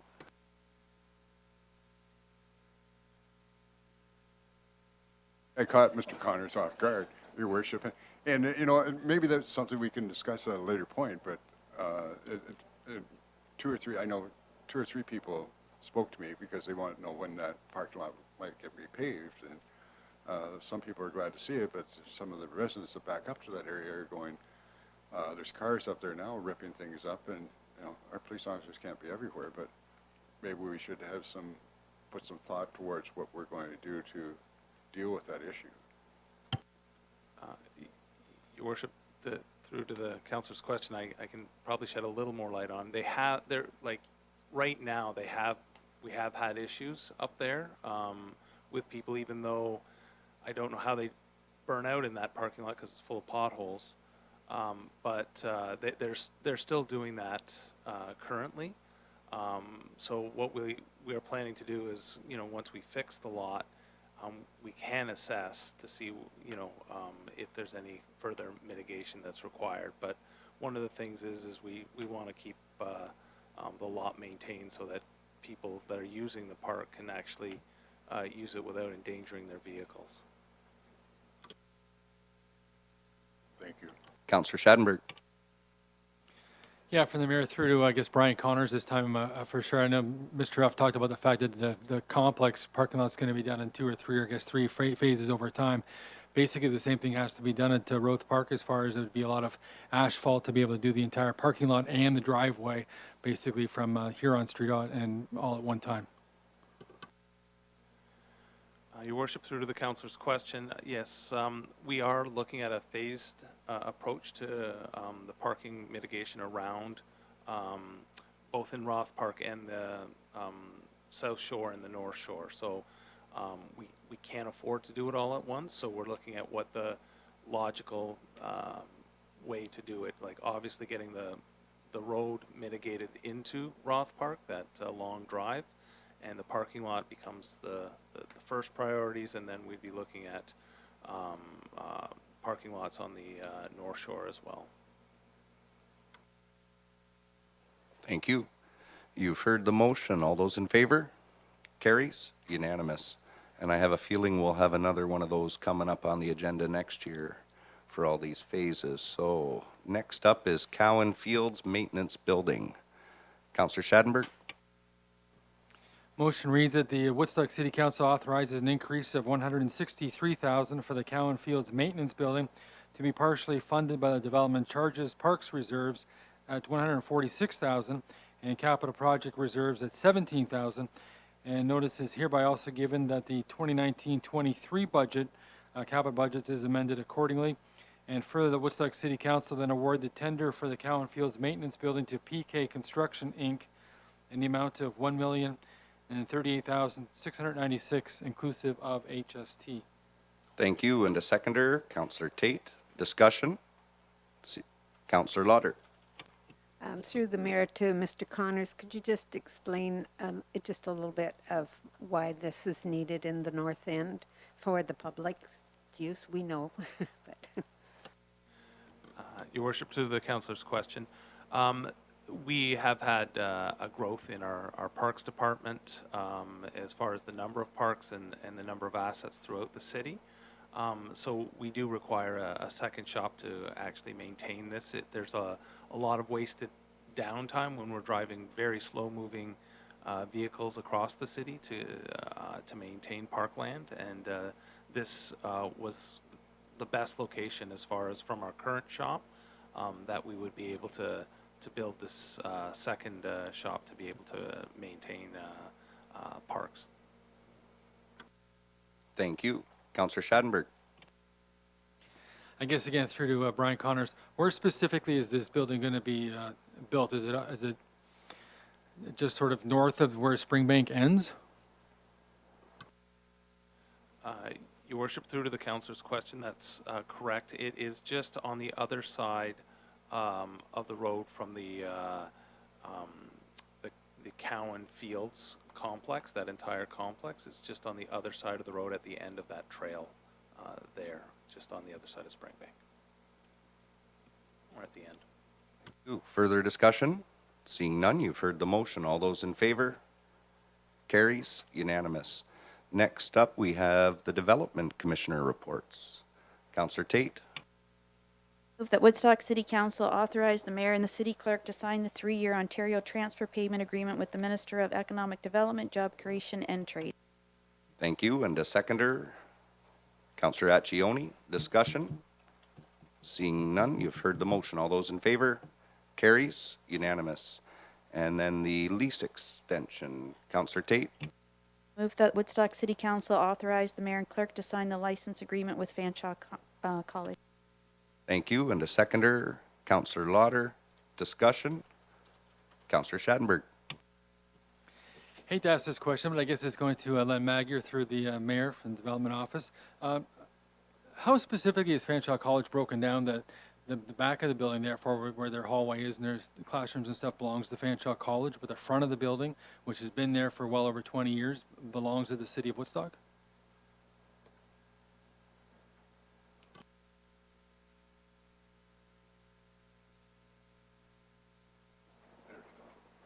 Oh, okay, I'll go through here. Your worship, through to Councillor Schadenberg. In terms of the report that's before you, it's basically just dealing with the front part of the facility. I don't know the exact details of the other components of our arrangements with Fanshawe, but of course it's a facility that they rent from the municipality. But specifically for this space, it's basically a 3-year agreement with 2 additional options for 1-year renewals for extensions. we can add a little bit more to that. I could do it if you want, or do you want it? Yep. So I think the history was the dedicated space for Fanshawe. There was also space that was specifically for Woodstock uses. We've outgrown that space. We've been leasing it to them for the past 5 years. So we've technically vacated that area. And of course, Fanshawe continues to expand their programming. They have portables, and hopefully we'll see as they continue with their other satellite campuses that we'll see more expansion in our community in the coming years. Further discussion?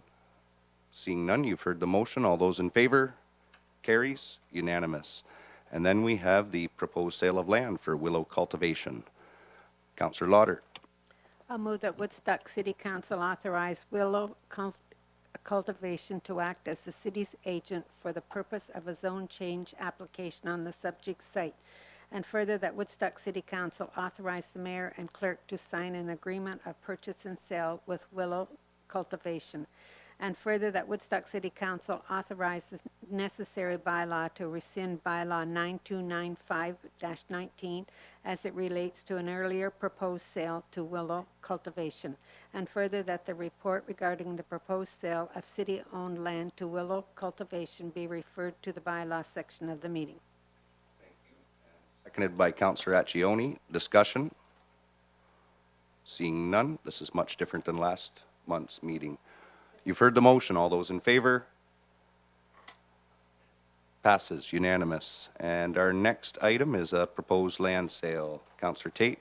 I move that Woodstock City Council authorize the mayor and clerk to sign an agreement of purchase and sale with 2498810 Ontario Inc., and further that the report regarding the sale of 11.69 acres of city-owned industrial land to 2949810 be referred to the bylaw section of the meeting.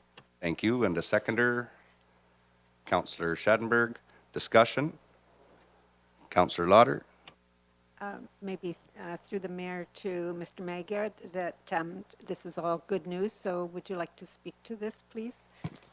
Your worship, through to Councillor Lauder, yes, of course, all land sales are good news. What's interesting about this particular group is they actually own a number of properties in the Paris area, so they're a well-established developer and have a good stable of tenants. So we're excited about them coming to Woodstock. And if you look at what's happened in Woodstock the last couple of years, we're seeing more and more developers from out of town who are discovering the community.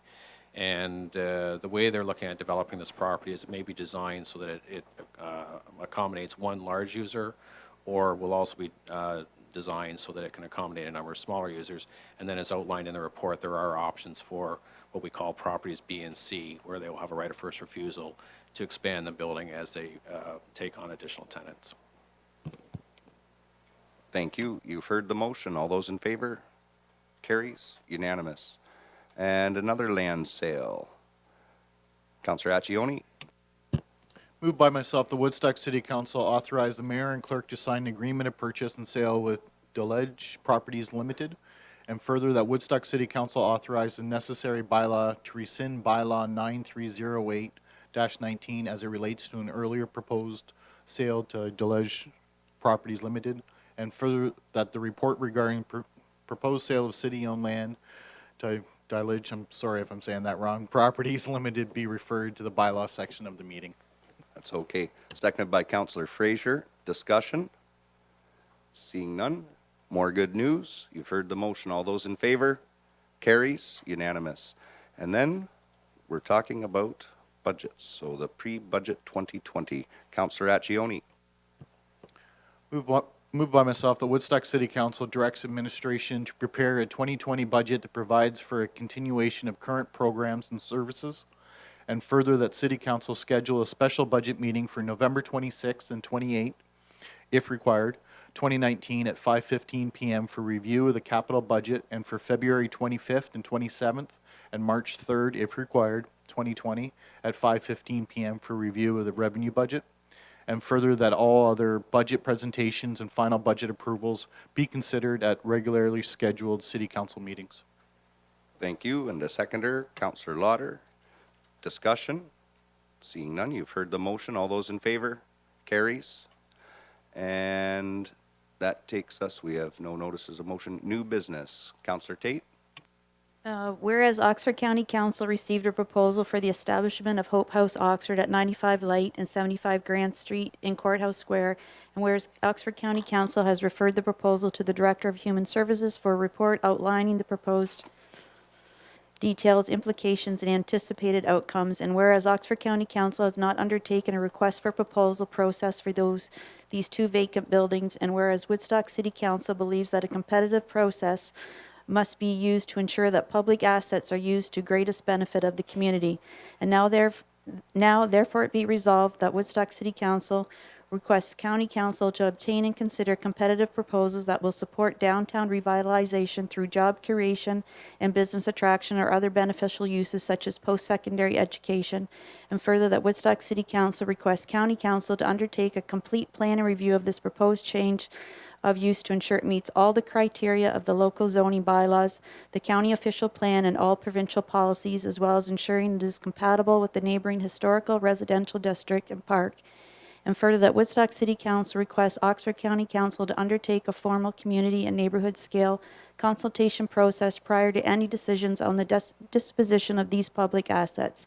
And further, that this resolution be forwarded to Oxford County Council. Thank you, and seconded by Councillor Fraser. Discussion, Councillor Tate. I think I've been very vocal in this chamber to keep everybody up to date what's going on, so they're aware of why I've brought this forward. Very concerned that the neighborhood was not notified prior to any of this coming forward.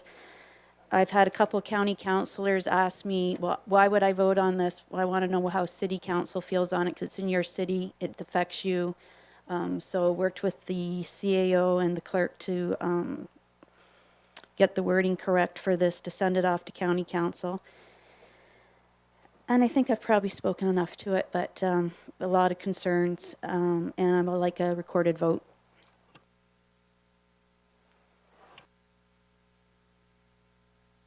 Further discussion? Councillor Talbot.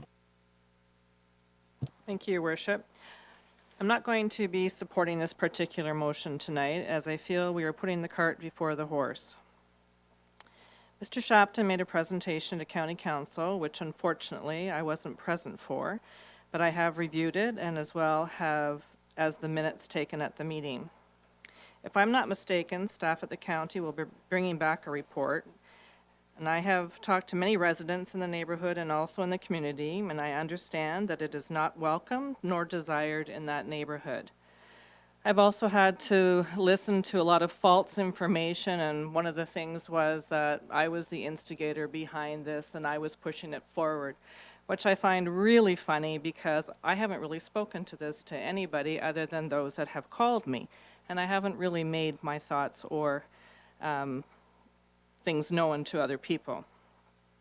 I agree that this is not the right spot, and I made that very clear at the very beginning of the conversations when this was being brought forward, and I still don't think it's the right spot. So at the county level, I won't be supporting the use of those buildings.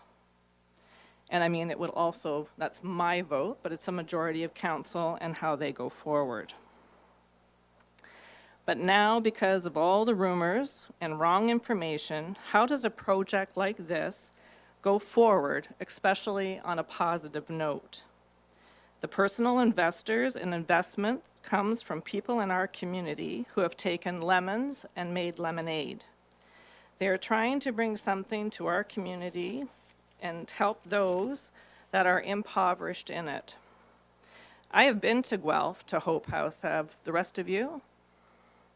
Talked to the director, to the people that they serve, had a coffee with them, and looked around the facility. The idea of being able to go to one place and access groceries, a haircut, schooling, clothing, and even just a conversation is a great start to assist them on their journey to being a member of the community. I like to have all the facts and as much information as I can when making a decision like this. And I think you will find that the proponents of the proposal have heard the concerns expressed by the neighborhood and community and are not opposed to looking at other locations. The buildings in the courthouse square have sat vacant for 5 years, and that's why it was of interest. Let's hope that more information and facts come forward as this journey progresses. And maybe after all these discussions, the services that exist will be a part of the collaboration. And because the proponents of the project are in the audience tonight, they've heard all the discussion, and I'm sure that they will take that all back with them. These are smart people who have done business in our community and have been very successful. And I think going forward, it will still be successful. Thank you. Thank you. Councillor Tate? Because I was the mover, I have one last comment.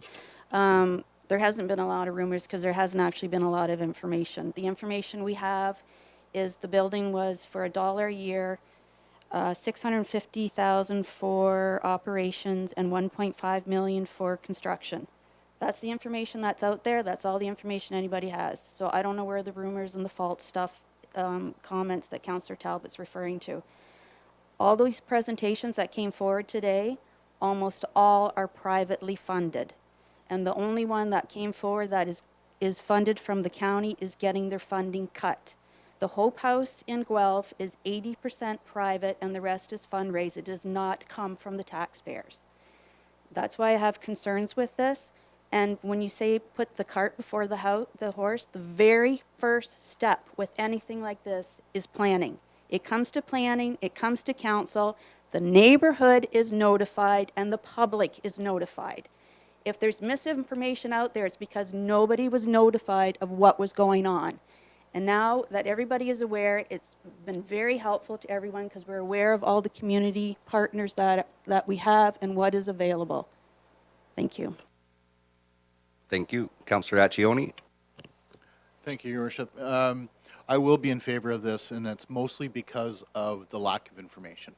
For the amount of people that have come to us, general public that is, with concerns and everything else, and I literally don't have any information to provide them and answer questions has really been maybe the biggest disappointment of this. I certainly commend everybody involved wanting to start something like this. I'm not saying there isn't a need because we all know there is. I just really wish that all the organizations were more involved and hope going forward that there is a conversation with everyone and hopefully something put together. So, thanks. Lauder? I will be supporting the motion. Again, as Councillor Accioni has said, there isn't information out there. People are coming to me and asking me, and I'm saying, first of all, we at the city level haven't heard anything other than I was at the county meeting because I was sitting in for Councillor Talbot. And so I did hear some. Anything that I would ever have answered to anyone is what I heard that day. At the 1.5 about the building and the 650,000 and the request to the county for a certain portion of that. So I know that people are upset. I'm certainly getting lots of calls in our neighborhood. They're asking me what's going on because now they saw something in the paper, and that's the first they heard about it. So that's why I'm going to be supporting this motion. Thank you. Councillor Fraser? Thank you, Your Worship. Why not? I'll support the motion as well because I second it because I have great belief in this. I think my biggest comment is I think we all got a good refresher tonight of what is being provided in our community and the fact that we need cooperation to make everything work. So, and we have no information in front of us. So we need more before we can support anything like Hope House as far as I'm concerned. And certainly, I'm totally against the location because it's just doesn't fit into the aspect. And I think Michaela hit one thing dead on the money. That was Children's Aid Society for a long, long time. That was Children's Aid Society when I started my policing career. There is a lot of broken families that happen for different reasons. There's a lot of scars and memories, and that one aspect will prevent some people from entering that building. So I think it could be, that building, I've always felt, could be multi-purposed into different things. But I don't think this is the situation that it should be used for. Thank you. Councillor Schattenberg.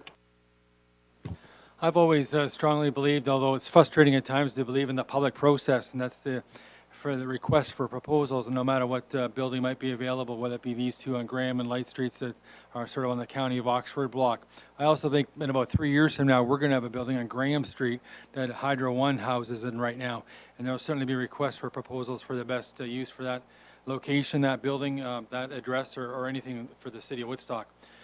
I look back also to the 1990s when I was sports editor at the Sentinel Review. That seems like a forever ago, and David Creary remembers me, our CIO from that time, because of the amount of work that went through to build the double complex at the Southwood Arenas at the community complex, and how much work went through with public meetings and negotiations to get that building to just prove that it was necessary to be built, let alone the fact that it was built.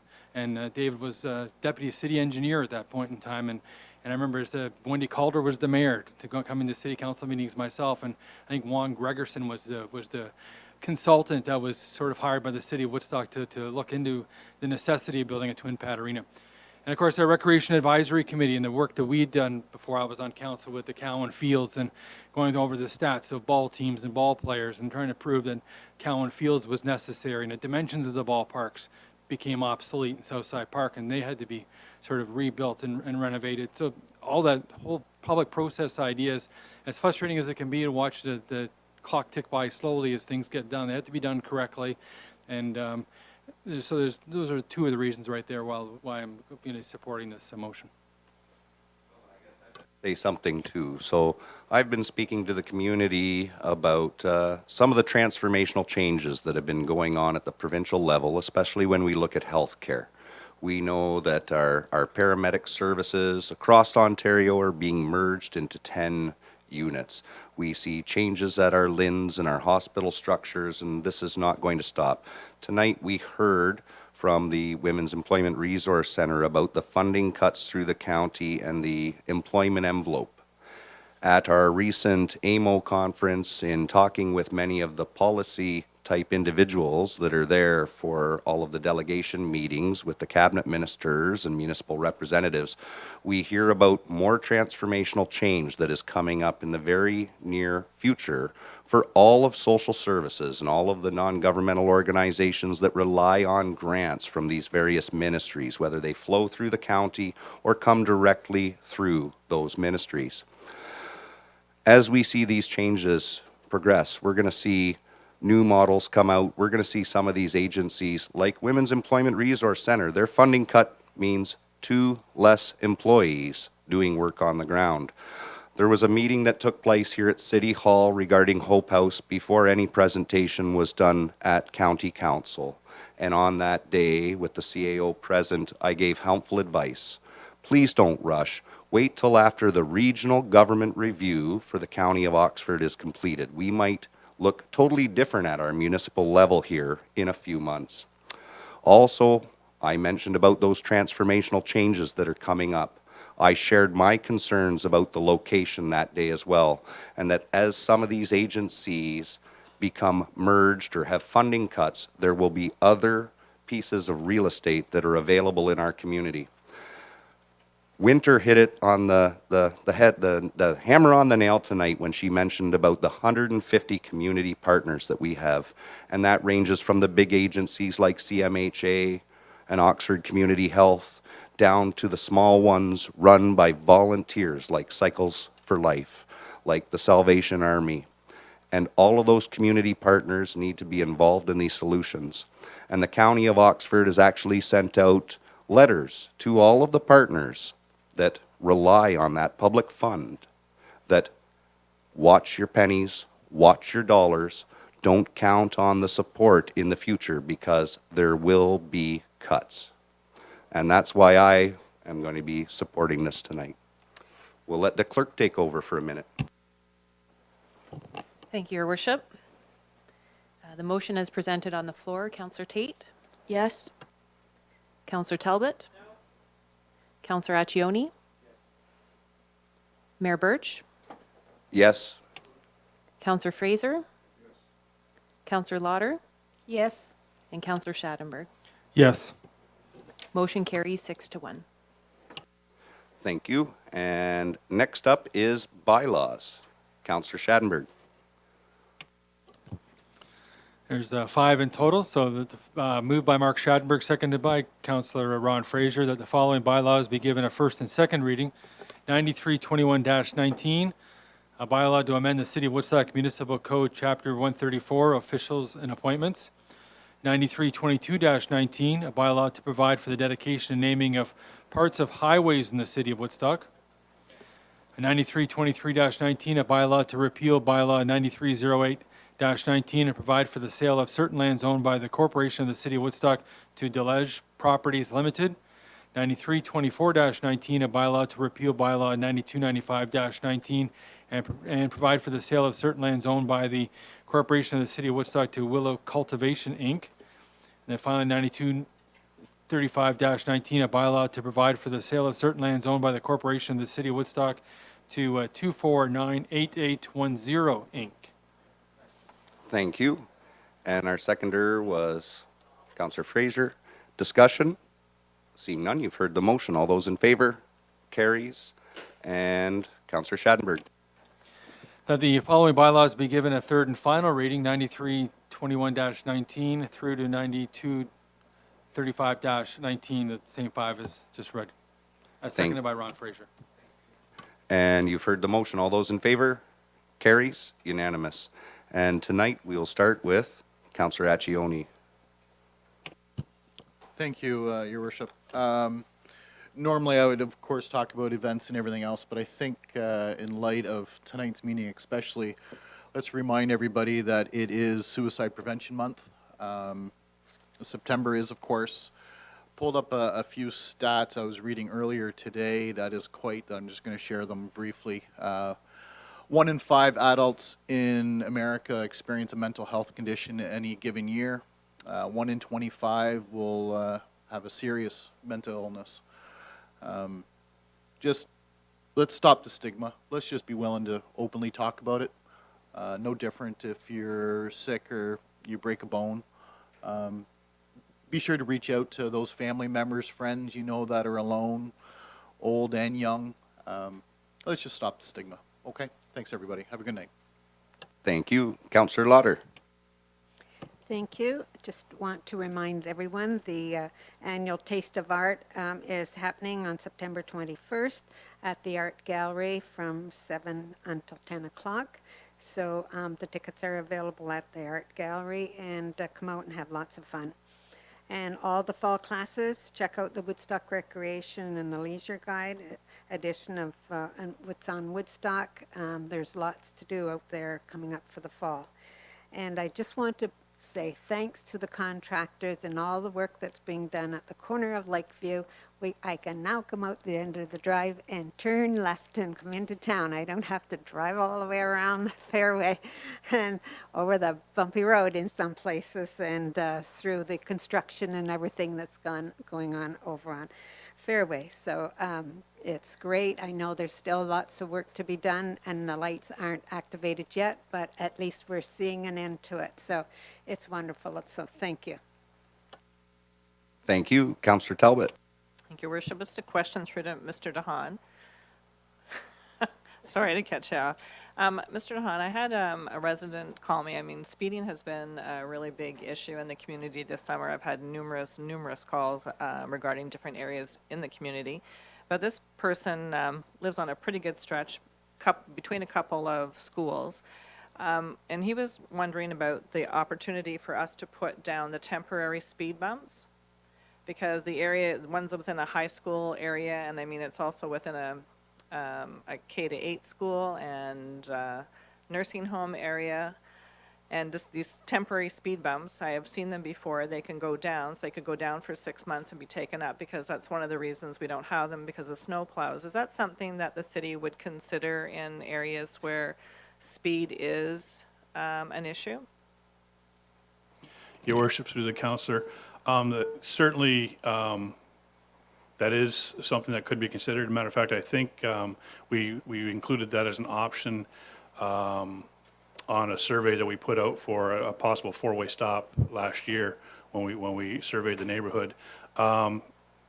Whether or not that's an option we want to go to, I think that question probably more directed towards the Director of Public Works. The issue with the temporary speed bumps is, and they're temporary so that they don't affect the snowplow operations, but they do also create a hole in the pavement, which allows water to get in and advances the deterioration of the road. All right. So further, would there be something, because I'm sure this is a common element, especially in Canada, where we have changing seasons and stuff. Is there plugs or something that could be, or they could be filled so that wouldn't happen? Because just looking at it, there's certain areas where even though signs are posted, as we've heard tonight from our chief of police, we're down on numbers as far as delivery of services. So to go out and you have to be there at the time of the speeding to catch these people. So are you familiar with any other areas that might use this type of? Your Worship, through the councillor, as you alluded to earlier, we do get complaints of speeding all over the city, and we do investigate them as much as we're able to. However, whenever we do get those complaints, we do also remind the residents when they call that speeding and basically all traffic, it's a combination of three factors: engineering, education, and enforcement. And you cannot put the onus all on one factor. So if there's no actual engineering problem or a readily solution, then a lot of times the issue needs to take a look at some of the other factors, enforcement, which you mentioned, and also education. I think that, and newspaper reports will probably back this up, that, for whatever reason, there seems to be a lot more road rage and people being impatient to get from point A to point B, which is, fairly silly considering you're really not saving any time going 70 versus 50 when you're crossing a city the size of Woodstock. I think obviously more items need to be looked at on how to get people to follow the rules, because it is the law and it was made for a reason. Okay, but this is something that we might consider going forward? Your Worship, through the councillor, I could talk to the Director of Public Works, and in conjunction with engineering and maintenance, take a look at possibly doing something. Thank you. Councillor Fraser. Thank you, Your Worship. I have to follow up on that. I have a suggestion for engineering to control speeding. Maybe we could approach the CNR and CPR to put some more tracks over those. Something like Wilson and Bears Lane. That certainly slows a lot of traffic down. Just a thought. I think the big comment. There's so much happening in our community, but tonight, even though it was a long night, I think it was a real wake-up call and a reminder of what we do have going on in our community. We have a lot of issues going on in our community, but we have a lot of organizations dealing with those issues, and certainly heard from a couple new ones tonight. I find it quite interesting. So I just want to say a general thank you to all of them for coming forward and educating us, because it was an education. And some of it was a re-education.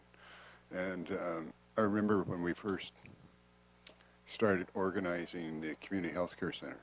That's right over here.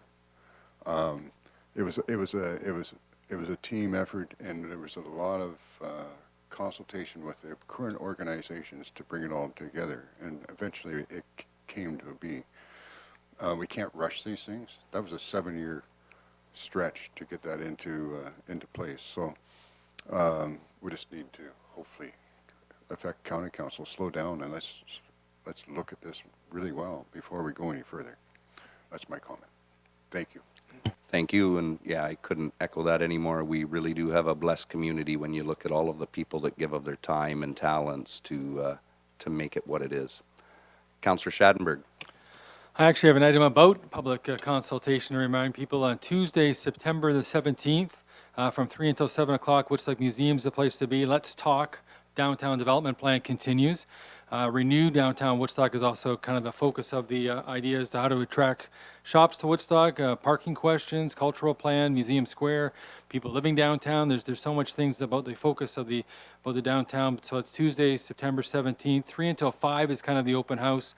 5 until 7 is kind of the hands-on workshop, and there's consultants that are compiling all the information, the data, and the questionnaires. In fact, you can look on the City of Woodstock website right now and sort of get a summary as to how far the public consultation has gone so far with this as we move forward on creating a great downtown for Woodstock. Well, thank you. And today I was able to represent the city to thank some of the people who have made a huge impact, and it'll be felt for generations. The memories that have been made and the compassion and care that has been shown at Sakura House here in Woodstock. And it was a very good celebration. A lot of the donors were there, the volunteers, and many of the staff who've been there since day one got a special 10-year pin as well. We have the Walk It for Parkinson's is taking place Sunday, the 8th of September. That's at Southside Park at 1 o'clock. The Outdoor Farm Show is going to be up in full swing again starting on the 11th of September, and that goes for 3 days. And Daisy the cow will definitely be happy at the farm show. And we also have the John Knox Food Grains Bank dinner is taking place on the 13th, Friday the 13th. So anyone who's not riding a motorcycle down to the lake, make sure you stop by Knox for a great pork dinner with corn on the cob. The annual Dragon Boat race for the youth takes place this Saturday the 14th. We had the Dragon Boat Festival here in Woodstock at Piddock for all of the adult teams, but of course Rotary has youth teams and they go up to Stratford. So I'll head up there first thing in the morning with a couple of my Dragon Boaters and wish them well, get to see the first race. I'll be coming back to Woodstock for the grand opening of the Power Garage. So up in the Walmart area, they've been selling a lot of dirt bikes and all of those fun toys for many years, and it's nice to see their new facility. So anyone who wants to come out to the grand opening, that kicks off at 10 o'clock. And then on the 15th, of course, at College Ave at the Terry Fox track, 10 a.m., there'll be runners out. You'll see the routes, and of course, you probably have already had people asking you for those pledges. So again, so many things taking place in the community here in the city, so make sure you stay up to date with what we have going on through the What's on Woodstock magazine, the city website, and I'll ask for a motion to adjourn. Councillor Fraser, seconded by Councillor Accioni. All those in favor? We are adjourned.